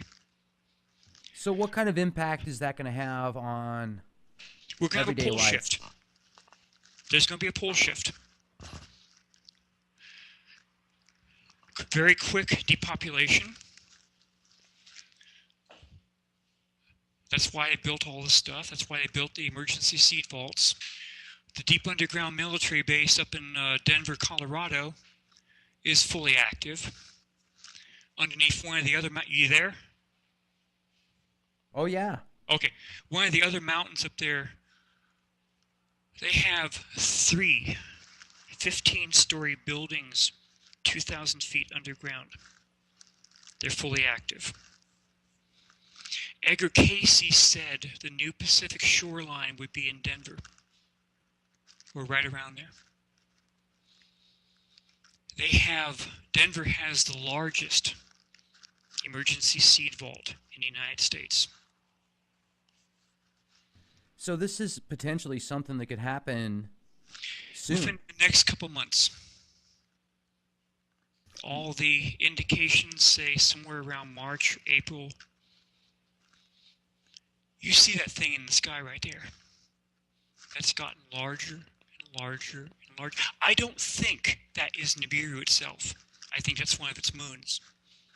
If Nibiru was 4 to 8 times the size of our planet, its moons are probably just as large, and they probably have a very strong gravitational electromagnetic pull.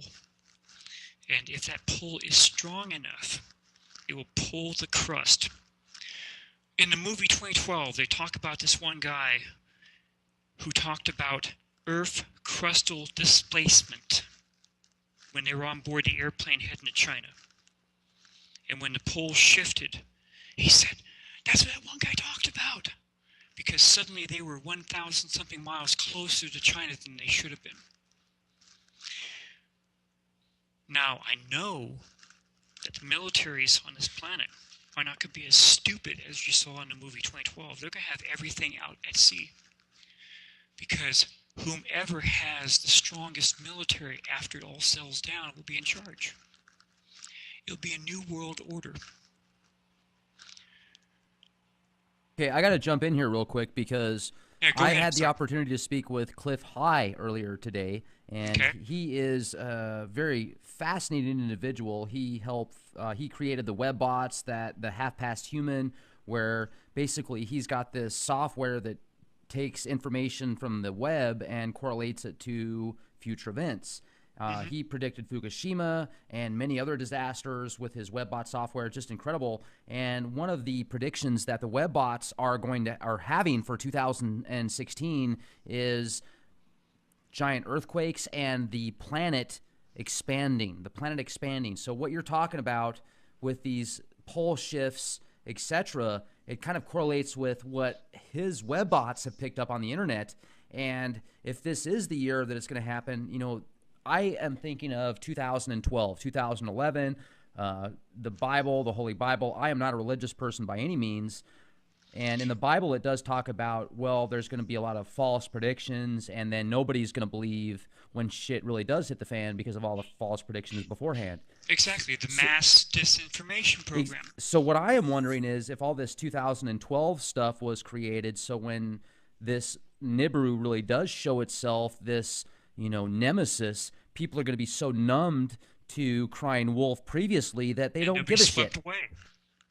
They will be swept away. The Hopi said that at the end of the third Hopi world, the ground was heaving just left and right. You could almost not stand up. Now you can believe that. If there's going to be a crustal displacement shifting over the mantle. And that's exactly what Cliff's webbots are talking about this year. Yeah. And every bridge will be down. Anyone that survives will be walking if they're not swept away by water. Pope John Paul II said it very clearly in 1980. What if it was in writing that the oceans would cover all the continents, killing millions within minutes? Why talk about it? I mean, don't listen to the guy at the end of the street saying the world is coming to an end. That's Pope John Paul II. The Vatican knows about this. Okay? And if the Vatican knows, I'm quite sure the Jewish religion knows about it, and so does Muslim religion. And Why do maybe you some think? of the other ones. Why do you think the Vatican created this very expensive telescope and they called it Lucifer? They want to be available when everything settles down.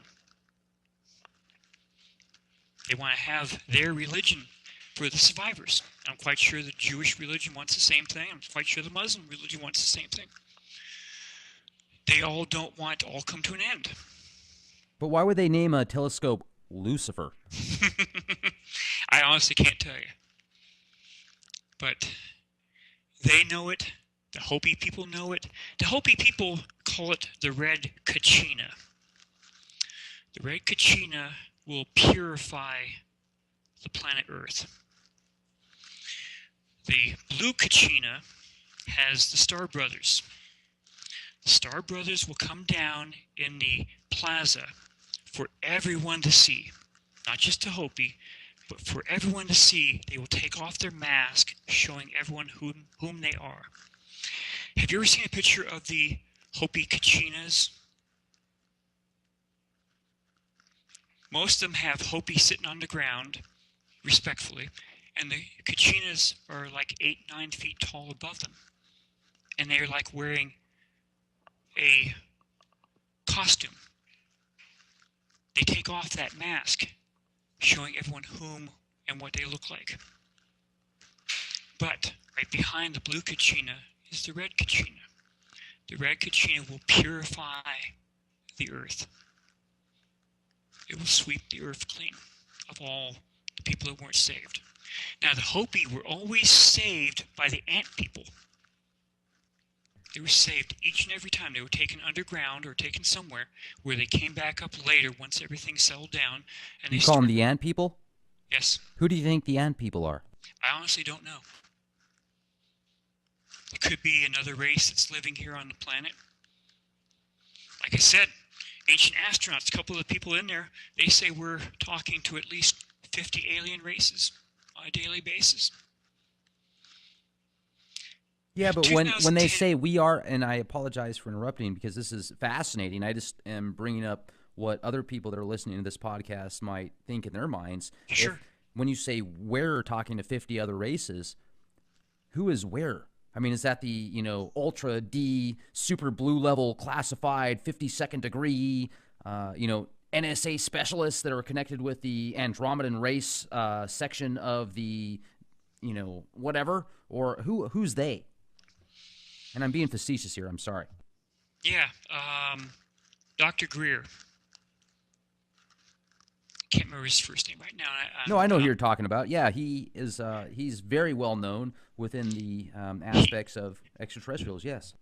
He has said many times, and I get a lot of his emails, that we are in contact with at least 50 alien races on a daily basis. That was all started by Eisenhower meeting with the 3 alien races. One was the Greys. The other one was a reptilian-looking race. The other one was a interdimensional race called the Etherians. There was this one guy that was also there. So I can pull that up. All the people swore that they would never talk about this stuff. This other guy, he was there with Randolph Hearst. I'm trying to think of where is this thing and all this different. And he went and he told a friend about it. And he wrote a letter to a friend. Let's see if I can find the stupid thing. It's right here in front of me somewhere. And after he died, his wife found it. And he said he was there. And Eisenhower had a hand-picked team of Western scientists. and their jaws all dropped when they saw a solid mass dematerialize in front of them. I had a friend check on that term. That term was not used until the 1960s when Star Trek came. Dematerialize. A transporter beam. And here he is in 1954 mentioning the same thing. You tell me. Has stuff been kept quiet from us all these years? This one guy came up with this fantastic thing, and it's right in front of me. I know it is. But Do you have any? Do you think you've ever been abducted? I asked that Friday afternoon when I was over at Cosmic Cafe with Eric D. Brown. He brought in a woman named Lori McDonald. She hypnotized me. And she was trying to ask me questions. But this one person called Sonia said it was none of her business. Sonia turns out to be a level 7D Palladian. What does 7D mean? I don't know. And Lori McDonald is trying to research that. Because I've been getting... See, back in the 1970s, I was going on a 10-speed bike ride with my friends. We were going up to Point Reyes. You ride on the left-hand side of the Golden Gate Bridge. Bicycles and walkers are on the right side. I passed the South Tower, no problem. They were doing the refurbishing of the cables that went from the bridge up to the big cable. And they had these huge winches way up in the middle of the bridge. I passed the South Tower, and I saw the winches way up there in front. Then they were right in front of me. So I have no memory of riding my 10-speed from the South Tower to the middle of the bridge. My left hand struck the drum on the huge winch, and it threw me into the roadway. Next image I have, I'm upside down. I have a 35-pound backpack. Because I rode with a backpack versus the side bags on your bicycle. 35-pound backpack is on the roadway. My bicycle is up in the air above me, and here comes this truck with its headlights. Next thing I know, I'm back up on the roadway, the walkway, on my bicycle. I have no memory of jumping off the bike and running and jumping the 3 feet up off the bridge deck. My friends said traffic never came to a stop. They said it continued to go right through. So here's the vision. I'm upside down in the roadway. Somehow I swing in a half arc back up onto the bicycle path. Traffic never stopped. My left hand was broken pretty badly. I had to go to the hospital for it. The center finger was broken at an angle. My dad tried to talk to the Golden Gate Bridge, and they never returned his calls. So that's a possible abduction. I don't know who, either that or I had 1,000 angels on my back physically lifting me from the roadway and putting me back up on the bicycle path without traffic stopping. And I'm going to try and look into that a little bit further with another session with her. Have you ever checked your blood type? Do you know what specific, like, are you Rh negative, B positive? Not for a long time. I was in the Army briefly in 1978. Had a massive stroke during basic training. They sent me home.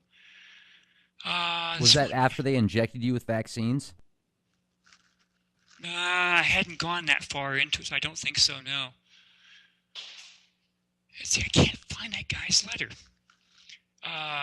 He talks about it, where he saw all this stuff and he thought that Eisenhower was going to go public with all of this stuff really soon.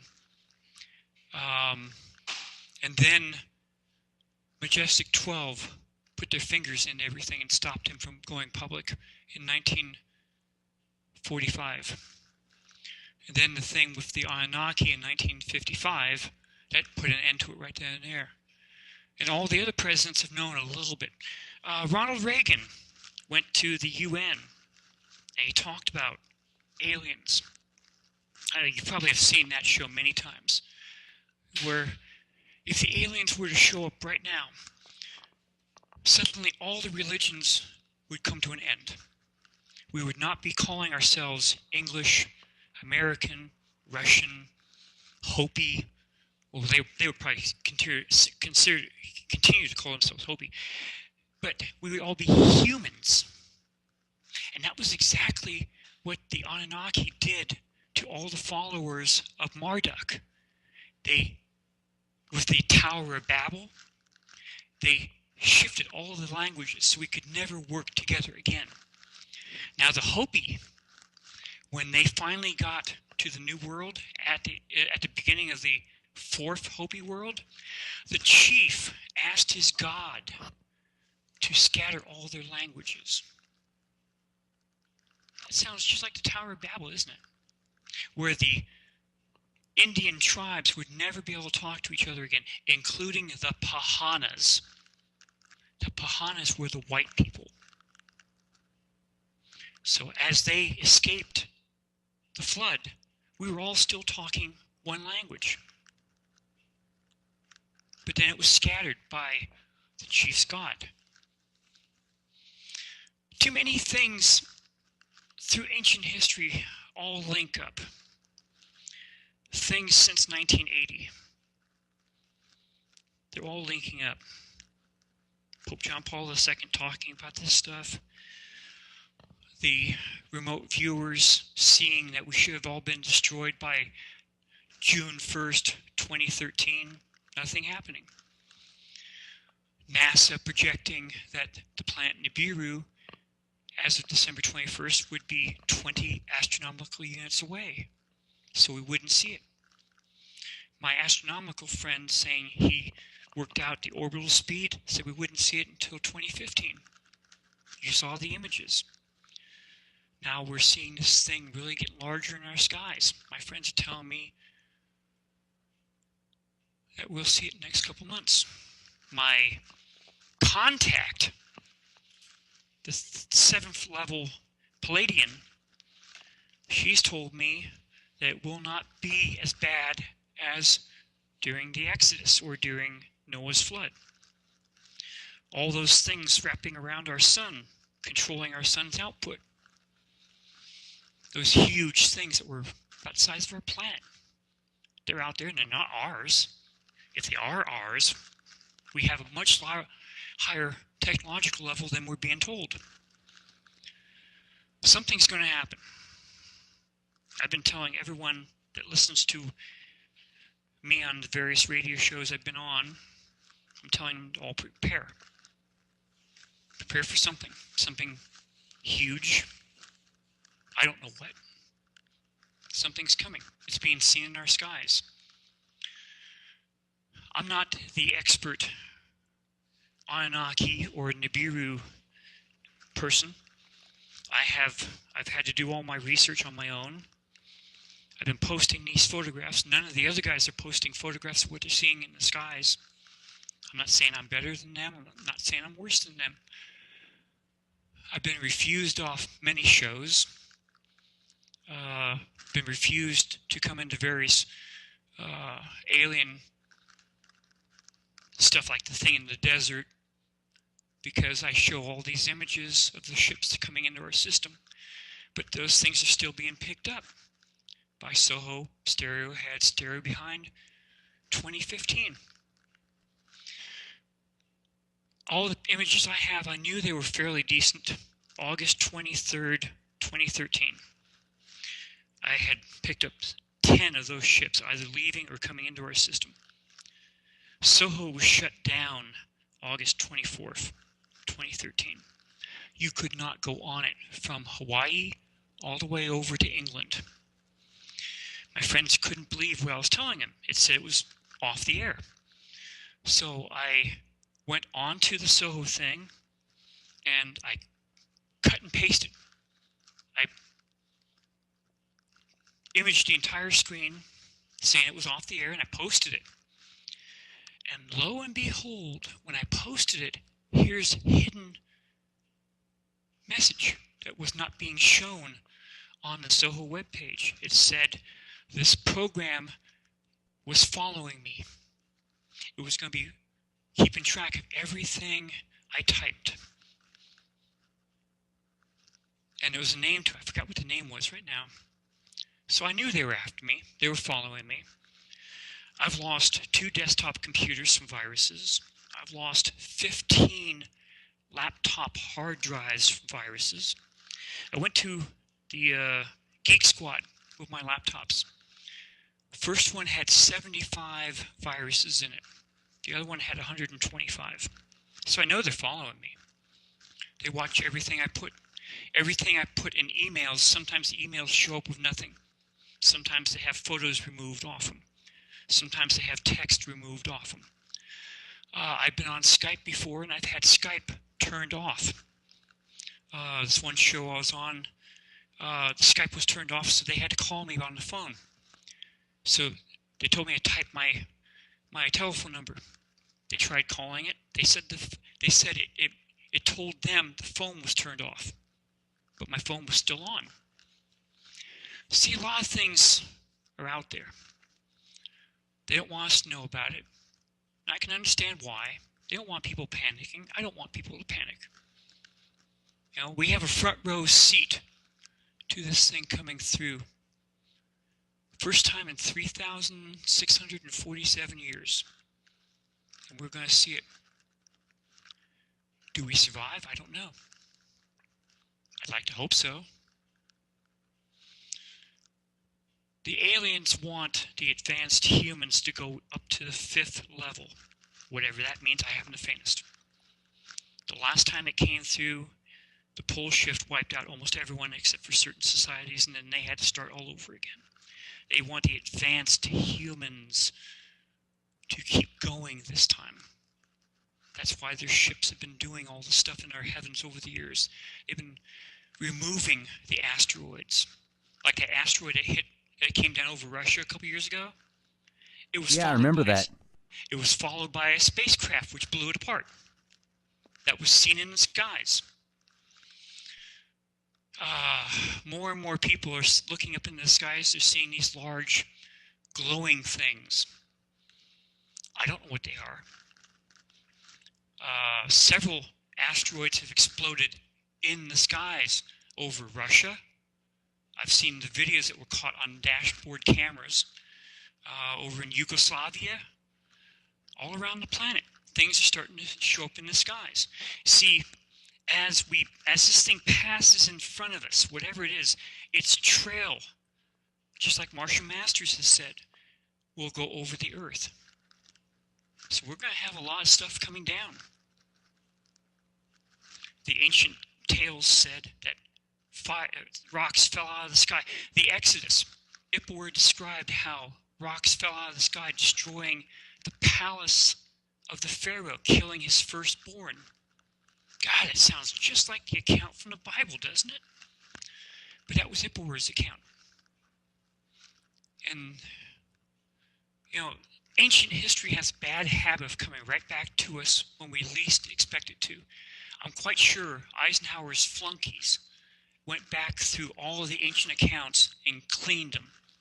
If you go on to Google and you type up Ippur, I-P-U-W-E-R, and go search, every single account that comes up talks about the 9 plagues of Egypt, but it's not real. Ippur is not talking about that.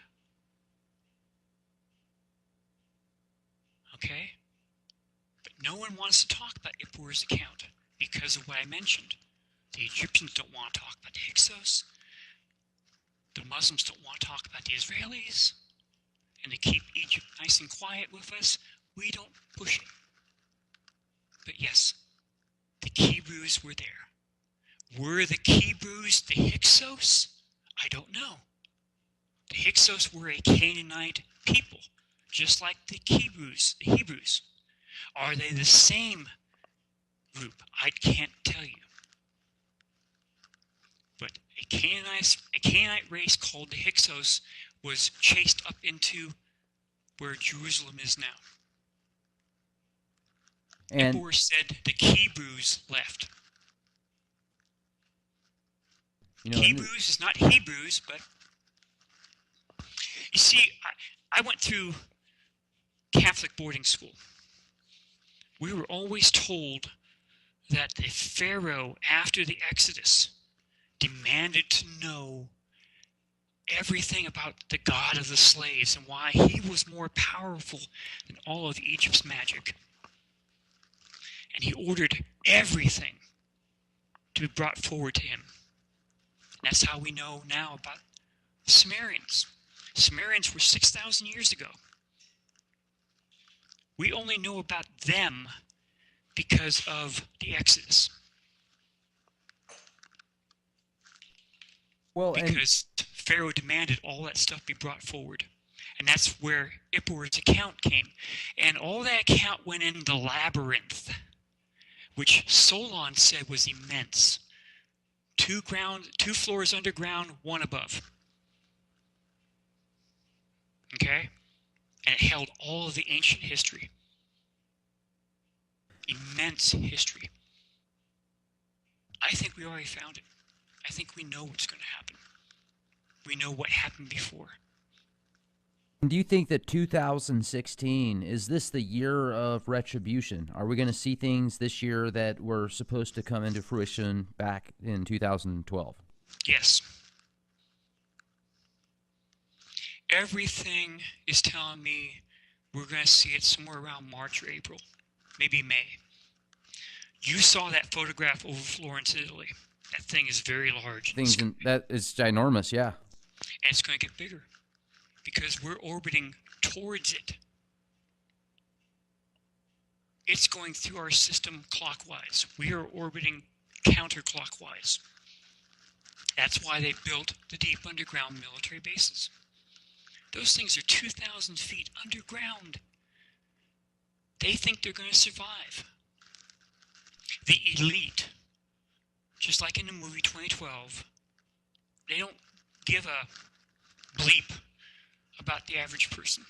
And that makes me think of when you brought up Dr. Courtney Brown earlier, and I've had the opportunity to speak with him many times. When I interviewed him on the Atlantis remote viewing sessions, he talked about how a society just like we are now was tapping into the world, and basically they broke into a part of our planet that caused a global catastrophe. And even the people, the aristocrats, the super elitists that had all this money and power that built these underground bunkers, even they were not safe after the catastrophe that they created. So I know that we've been, okay. And well, let me explain this part.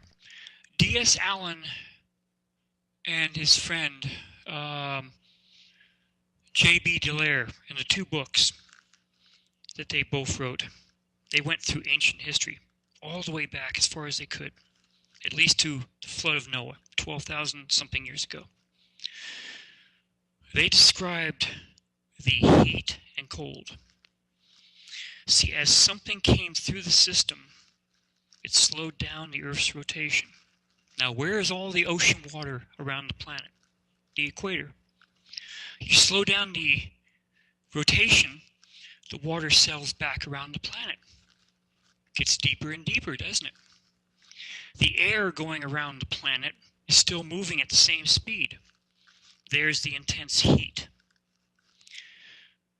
At the end of the Hopi third world, they said the Earth's rotation was reversed. The Hopi prophecies say it will re-reverse again.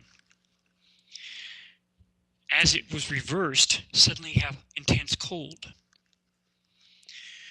In the account of Noah's Ark, or Ziasudra's account in the Kolbrin, he said they felt intense heat and intense cold. Mosai of China said they felt intense heat and intense cold.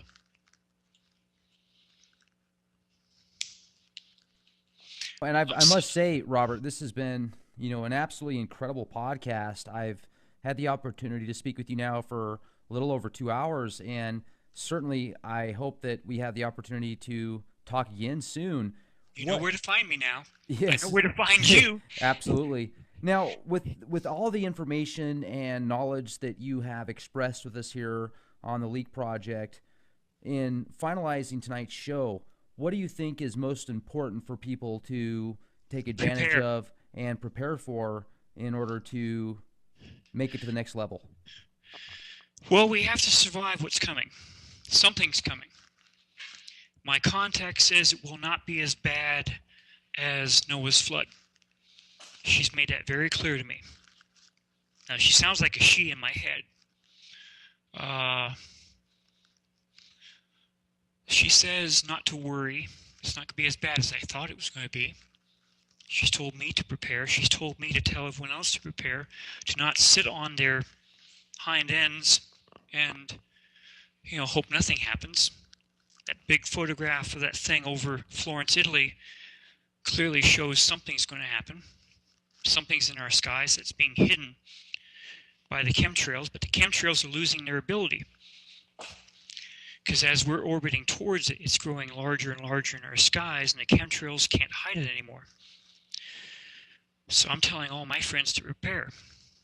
My first idea was to prepare as if you're going on a 6-month backpacking trip. Emergency essentials only. I know that sounds harsh, but if you're out in the open, no house, no sky, and no nothing, you have to be able to feed yourself. You have to be able to protect yourself, because whomever and whatever is also out there is going to be looking for food, and you're going to be right on their dinner list.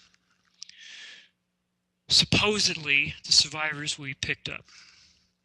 They'll be put into the FEMA camps. Someone has to rebuild stuff, and they're not going to pay you. There's going to be a new world order. My own opinion only.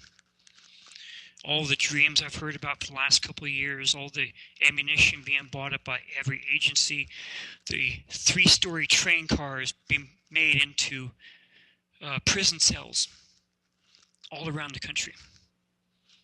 They know it's coming, and they think they know how to handle it.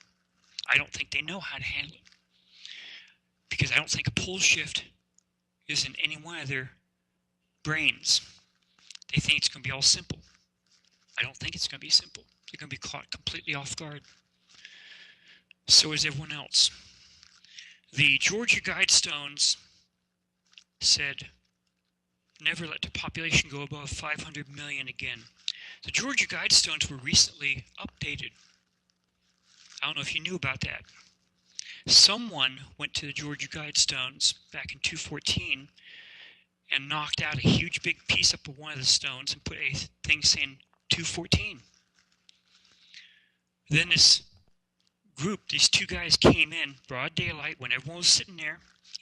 Georgia Guidestones have cameras, so they should have known who put that block there saying 214. These two guys came in, put a big old ladder up against it, knocked the block off, and in the manner of a Freemason, went down on one knee and started knocking the block apart.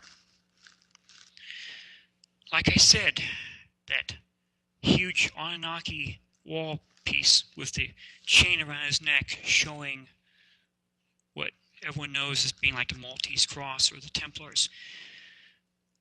The Templars and Hospitallers created the Rosicrucians. Who created the Georgia Guidestones? R.C. Christian. Changed that to Rosicrucians. The Templars also started the Illuminati. The Templars also started the Freemasons. I don't think, in my own opinion again, that the Holy Grail was a cup. I think it's a bloodline. the Anunnaki hybrid bloodline. The Anunnaki have long lives, and they went into each and every royal family, each and every nation, each and every huge corporation, and they've been guiding us. See, in the Lost Book of Enki, after they had nuked the supporters, Anu came down from Nibiru, and Enki and Enlil asked him about this one person that said he'd been sent by him telling them what to do twice. And Anu says he never sent that guy. He never even knew who he was. So this person, they thought, was from a higher order than them. And they stepped back.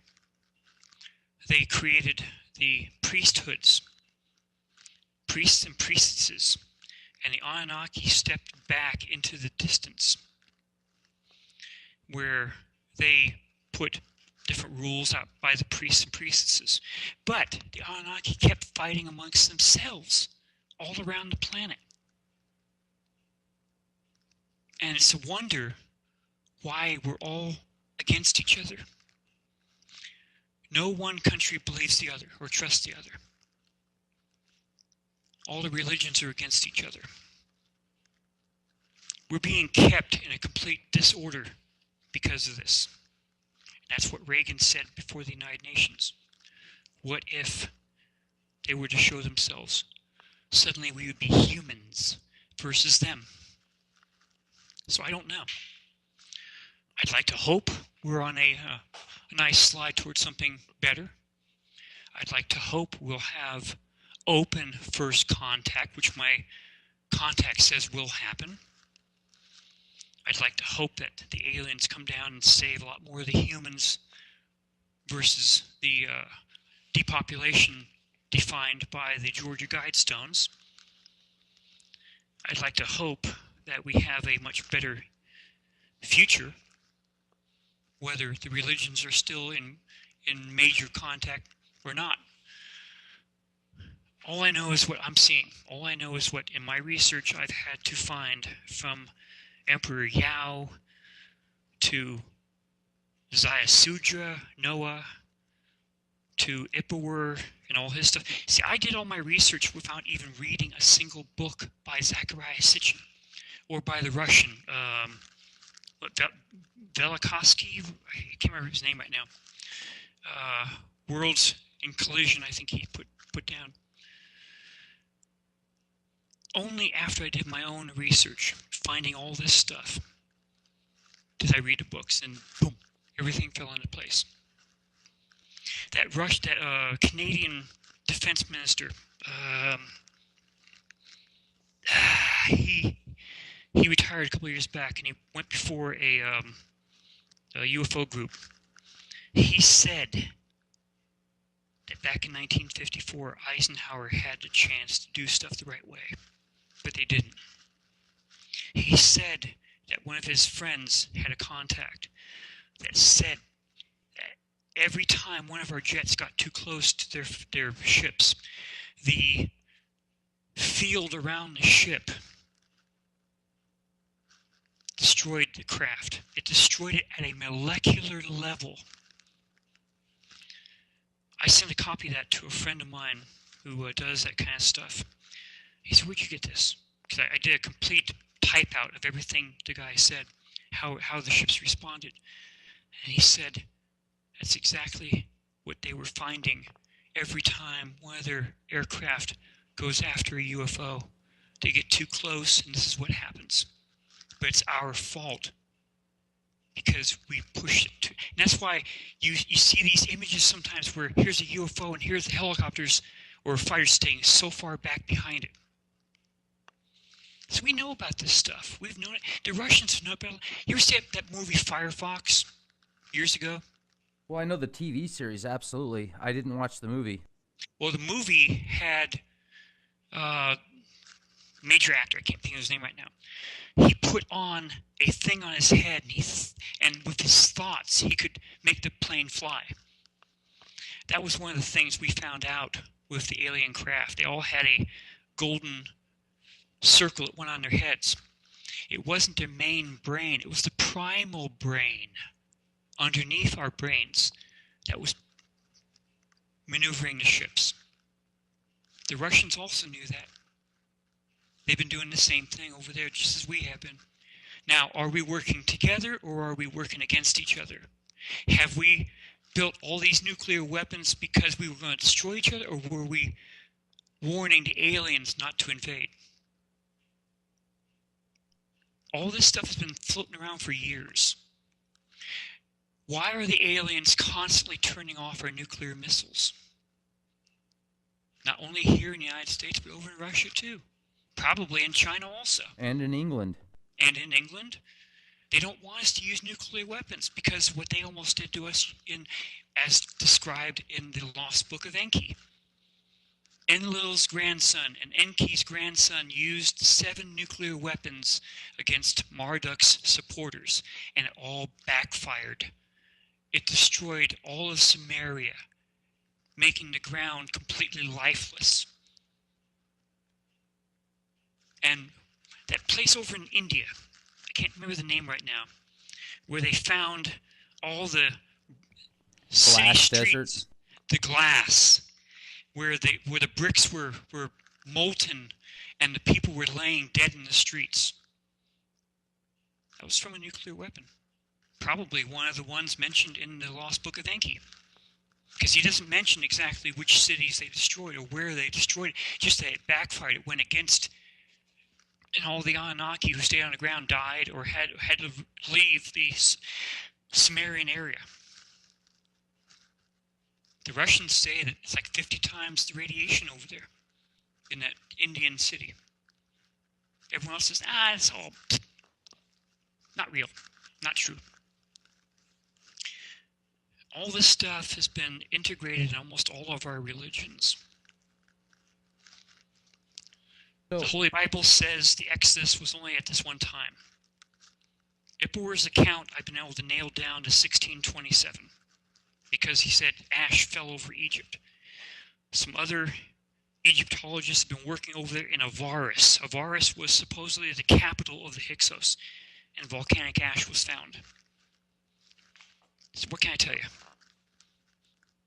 I'm no doctor, no college graduate. I don't have a BS in anything or a master's degree, but I found all this stuff on the internet, and I've been told to look from one book to the other, to the other, to the other, and boom, that was all the connections right there. The Colburn. And major book, and it could not be touched by all the cronies of Eisenhower because it was all kept secret until about 30 years ago, until they decided to start printing it. I have the hardback edition from Australia, New Zealand. Marshall Masters has the ebook, which has some of the stuff, but not all of it. The hardback edition has much more. And as we're closing this episode out tonight, Robert, for our listeners, if you would please, because you have so much information and photographs, data, evidence that points to what you're speaking of, please give our listeners your website and your Facebook information so if they want to access your data, they can have an opportunity to. Sure. My web page is called starshipsaroundthesun.com. You'll see a lot of the images from SOHO and also that one letter I'm trying to talk about because it's on my page right there. You can also follow me on Facebook, Robert H. Evans Jr. Now you have to send a friend request, and once I accept, then you can see all the stuff going back for several years now. My wife's computer was destroyed by viruses, so she doesn't want to have anything to do with it anymore, but she's still following a lot of the images I'm showing her on a daily basis. I'm picking up. Makes you a little bit interesting, but there's not a thing we can do for it. We can't do anything about it. This thing's showing up in our skies, and there's nothing we can do. We just have a front row seat. Thank you for having me on your show. I saw your show with Marshall Masters. That's why I tried to hunt you down from your Facebook account and then also from your webpage. And then finally got a hold of you. You know, because your show with Marshall Master was pretty good. Marshall doesn't talk about a lot of this other stuff. He does talk about some, and a lot of the other so-called experts, they'll say, I have leaks here, they're telling me this here, but they're not digging up the ancient history that matches this stuff like I have. And unfortunately, now you know about it, including the thing about Pope John Paul II. And then the space probe that was sent out, joint venture from Israel, Vatican, U.S., out to Nibiru. And I sent you the photographs. You have that also in your email. StarshipsAroundTheSun.com, yes. StarshipsAroundTheSun.com, and some awesome information there. You certainly have brought forth a plethora of knowledge and correlations of previous history that connect to what's going on now. I certainly look forward to speaking with you again on our show here at the Leak Project. And please stay safe. Any new information that you have, feel free to send it to us, and I will post it on our website, and we'll make sure to keep this knowledge out there for the masses. A very special thank you to our guest tonight. For all of you that had the opportunity to be here with us, if you enjoyed the show, follow us on YouTube, youtube.com/clandestine-timelord, for the most recent interviews, videos, and podcasts. Or you can check us out on the World Wide Web, www.leakproject.com. Would you like to be a guest on our show? Do you have information that the world needs to see and hear? Send us an email, guestbookings@leakproject.com. Thank you, everybody. This is Rex Bear with Leak Project. Stay safe and be the change you want to see. Good night.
Inside the Borg and free from the hive mind, this is Rex Bear hosting Leak Project.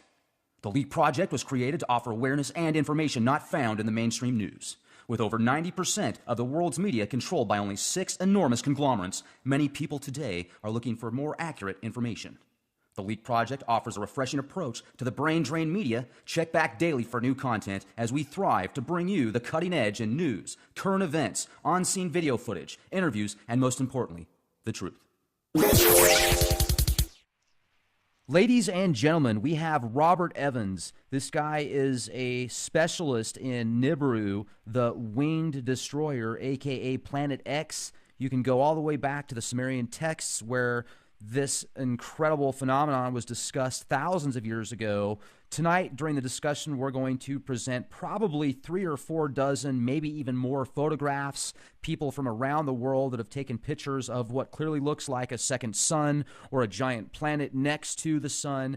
And I have looked at all of these photographs, or most of them, and some of them definitely spark interest in my mind. A few of them I'm certainly not sure about, but we are definitely going to get into this right now. And 2016 is, at the cusp of something big. I've spoken with Marshall Masters several times. He's got a lot of great information on Nibiru. I've talked to the protege of Zachariah Sitchin, and Marshall Clarfield. This guy is very intelligent, and certainly, Robert, your website is fantastic. You've got so many photographs and documents on there and essays correlating to what you feel could possibly be these giant motherships that were taken from the SOHO cameras. You can see it. So just incredible. So I'd like you to introduce yourself and tell us a little bit about what you do, and we'll jump in after that. Really appreciate you coming on tonight with us. Appreciate you having me on. I was born and raised in San Francisco, California in 1959. Went through the public schools. Um, in 1996, I ran for U.S. Congress here in the 12th Congressional District against Tom Lantos. I ran again in 1998. I went to San Mateo College for reserve police officers training. Most of my family's in police work, but I couldn't afford the academy. I started researching, my wife and I started researching Nibiru when it started to show up on YouTube about 2007. Then Google Earth sky had something really weird in its sky, images that were taken in 2007. And I couldn't understand what it was. So I sent the picture to a friend of mine at NASA. I cannot mention his name. And he sent me back a DSS image showing this. I'm going to go to it right now. A DSS image is what you would see if you looked through a telescope by yourself. And let's see, get down here to right. Where is it? On the bottom right corner, here. Can you click off that Facebook tab? Sorry, in fact, no problem. That just makes it more visible. Everybody can see what it's showing better. This is the picture that he sent me back as soon as it loads. And this showed 5 objects right there. 1, 2, 3, 4, 5, orbiting nothing. But a DSS image will not show an infrared image. Infrared, because brown dwarfs can only be seen in the infrared. And let me go there. Brown dwarf star. And NASA imaged this back in 2008. I'm going to slowly be brought up here for you. Let me get rid of Facebook. It's taking up too much of my stuff right there.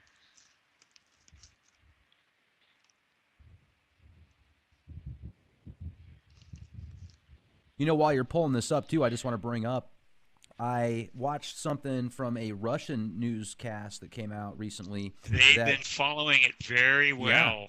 Yeah, that's very interesting. Here's our brown dwarf star.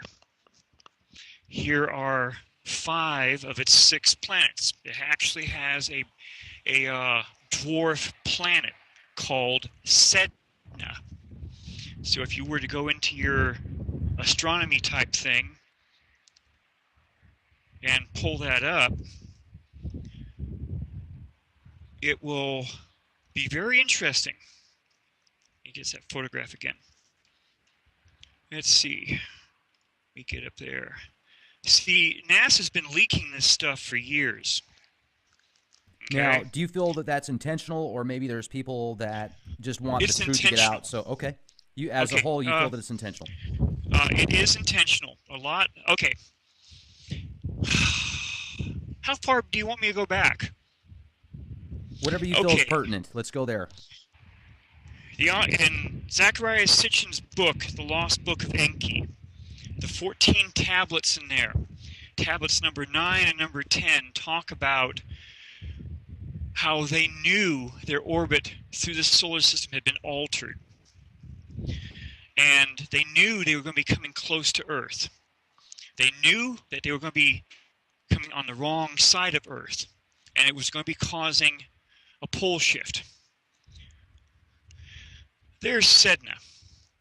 That's a dwarf planet. That's number 7 in the Nemesis star system. Nemesis is a brown dwarf that orbits around our solar system.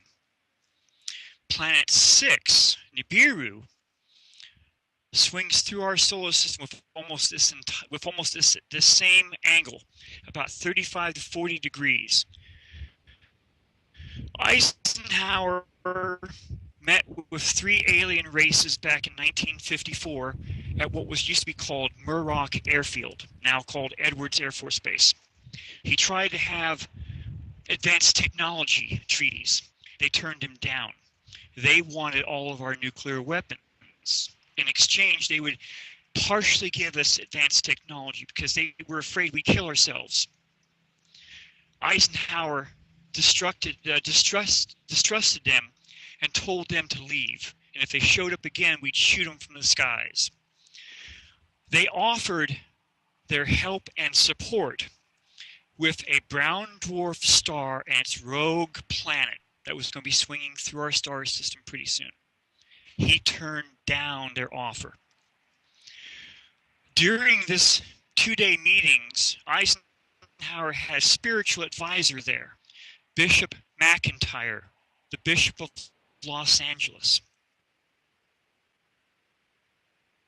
Born to secrecy. He refused. They wanted him to swear to God he wouldn't mention it to anyone. On his way to Rome, he stopped to get refueled. The men in black forced their way onto the plane and argued with him and wanted him to swear to secrecy. They were taken off the plane. He went to Rome and he spoke to Pope Pius XII and told him everything. Pope Pius was angered because the bishop told him there were 2 races living here on earth that looked just like anyone on the street. He never mention which ones. Pope Pius was afraid that the Catholic Church would lose all of its influence if they ever found out that aliens were here. He put an archbishop in charge of the bishop and started secret meetings with the aliens. Word of this got back to the Anunnaki. We were calling them the Nordics. Eisenhower went to Holloman Air Force Base in 1955. As soon as his plane landed, he ordered the field to be shut down. He ordered the Doppler radar systems to be shut off. According to all accounts, the Doppler radars were what caused the 3 ships to crash around Roswell. The Army got 1 ship, the Navy got 1 ship, the Air Force got 1 ship. The Army's ship had 2 survivors. That's according to Colonel Philip Corso in the book The Day After Roswell. 1 survivor played dead, then tried to run for it. He was shot dead. The other survivor survived and was eventually allowed to use the communication system in their undamaged ship and allowed him to phone home. In 1953, the astronomers spotted 3 huge ships heading towards Earth. And that's how they had the meeting in 1954. When Eisenhower's ship, Air Force One, had stopped, everything was shut down, telephones, everything. 2 ships appeared, about 50 feet in diameter. 1 stayed hovering, 1 landed right in front of Air Force One. Eisenhower was seen leaving Air Force One and entering the ship. He was in there for about 45 minutes. Now, from what I've heard from other sources, Eisenhower tried to have the same type of technological meeting with the Anunnaki. They turned him down because they had almost destroyed us thousands of years before with nuclear weapons. And they thought that we would destroy ourselves and would possibly destroy their bases on their moon. They still considered the moon to be theirs. Let's jump into that for a second. I've got to ask this question because the moon is such an anomaly as it is, where it is, the way that it rotates, the type of materials that were supposedly taken from there, why we haven't really been back since the late 60s, early 70s, or whatever. What do you think that the moon actually is, and do you feel that there's probably bases, or maybe are they there now, like on the dark side of the moon? Okay. According to Colonel Philip Corso, the surviving ET told the powers that be that they had bases on the dark side of the moon. And if you've ever read the book, the Day After Roswell, it explains it in the book. It explains how they took everything off the dead aliens and they took everything out of the ship and turned it over to different companies. And that's how we have fiber optics. That's how we have infrared vision. That's how we have computer chips. That's how we have lasers and a whole bunch of other stuff. Now, the photograph you're seeing right there, that is from 2008, showing the planet Nibiru. And all those circles around it are its moons. Now, I have to be honest with you here. The planet Nibiru orbits between Jupiter and Mars. There's no way in heck we could be seeing the planet Nibiru in our skies. I think that what we are seeing, what was seen thousands of years ago, Wormwood, the destroyer, Doom shape, is one of its moons. And I think that's those orbits you're seeing right there. See a brown dwarf and its planets, and okay. Eisenhower set a lot of things in motion after they left. First, he didn't want anyone at the White House to talk about aliens or spacecraft ever again. And as he was leaving office, he had a televised part where he was actually telling the people to not trust the military industry because they had their fingers in almost everything. At least that's what everyone took from it.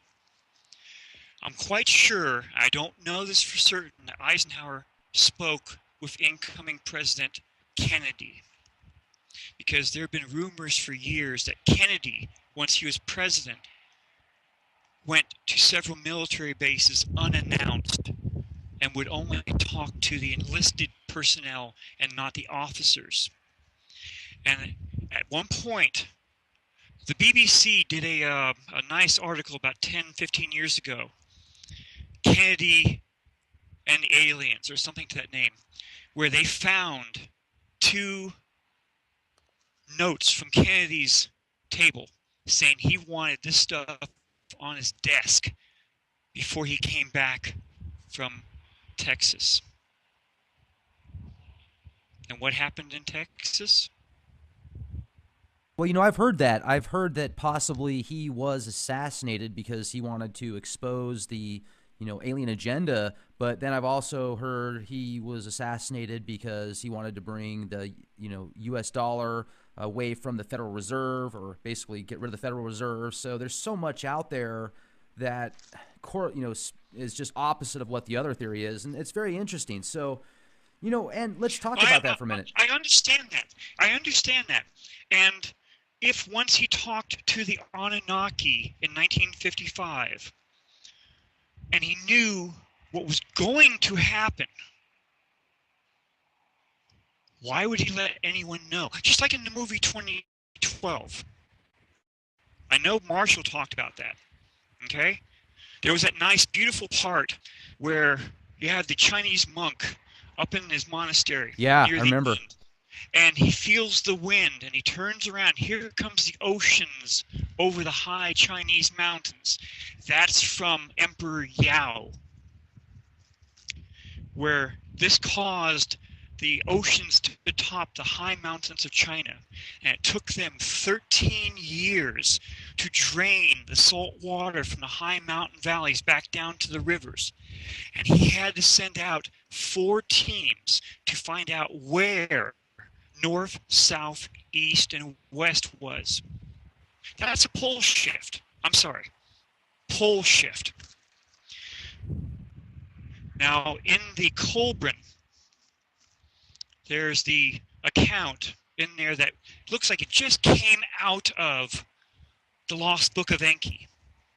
Enki was told by Enlil to not tell anyone about Nibiru was coming close because they knew it was going to cause a huge flood.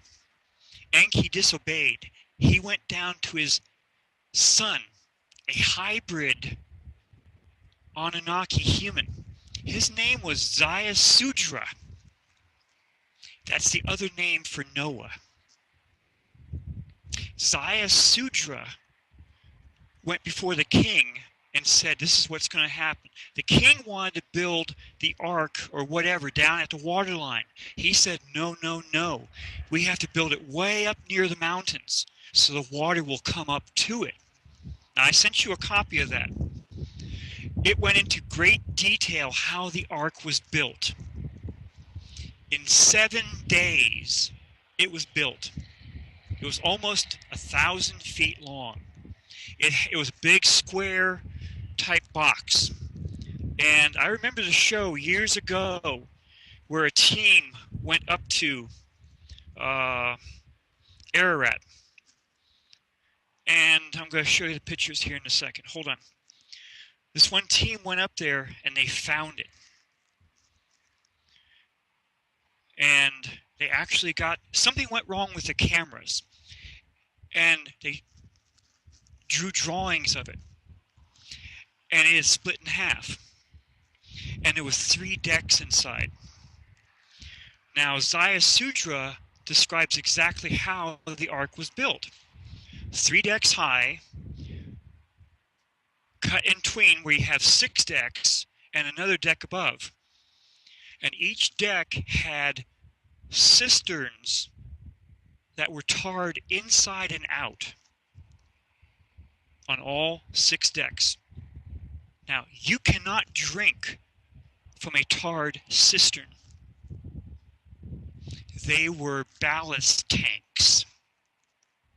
In the Lost Book of Enki, he details it very clearly how Sudra went in there, and in the account from the Kolbrin, it says exactly who went on board the ark. The king and his family, and one person from each and every trade. I know I sent you a copy of this. How to make beer, how to work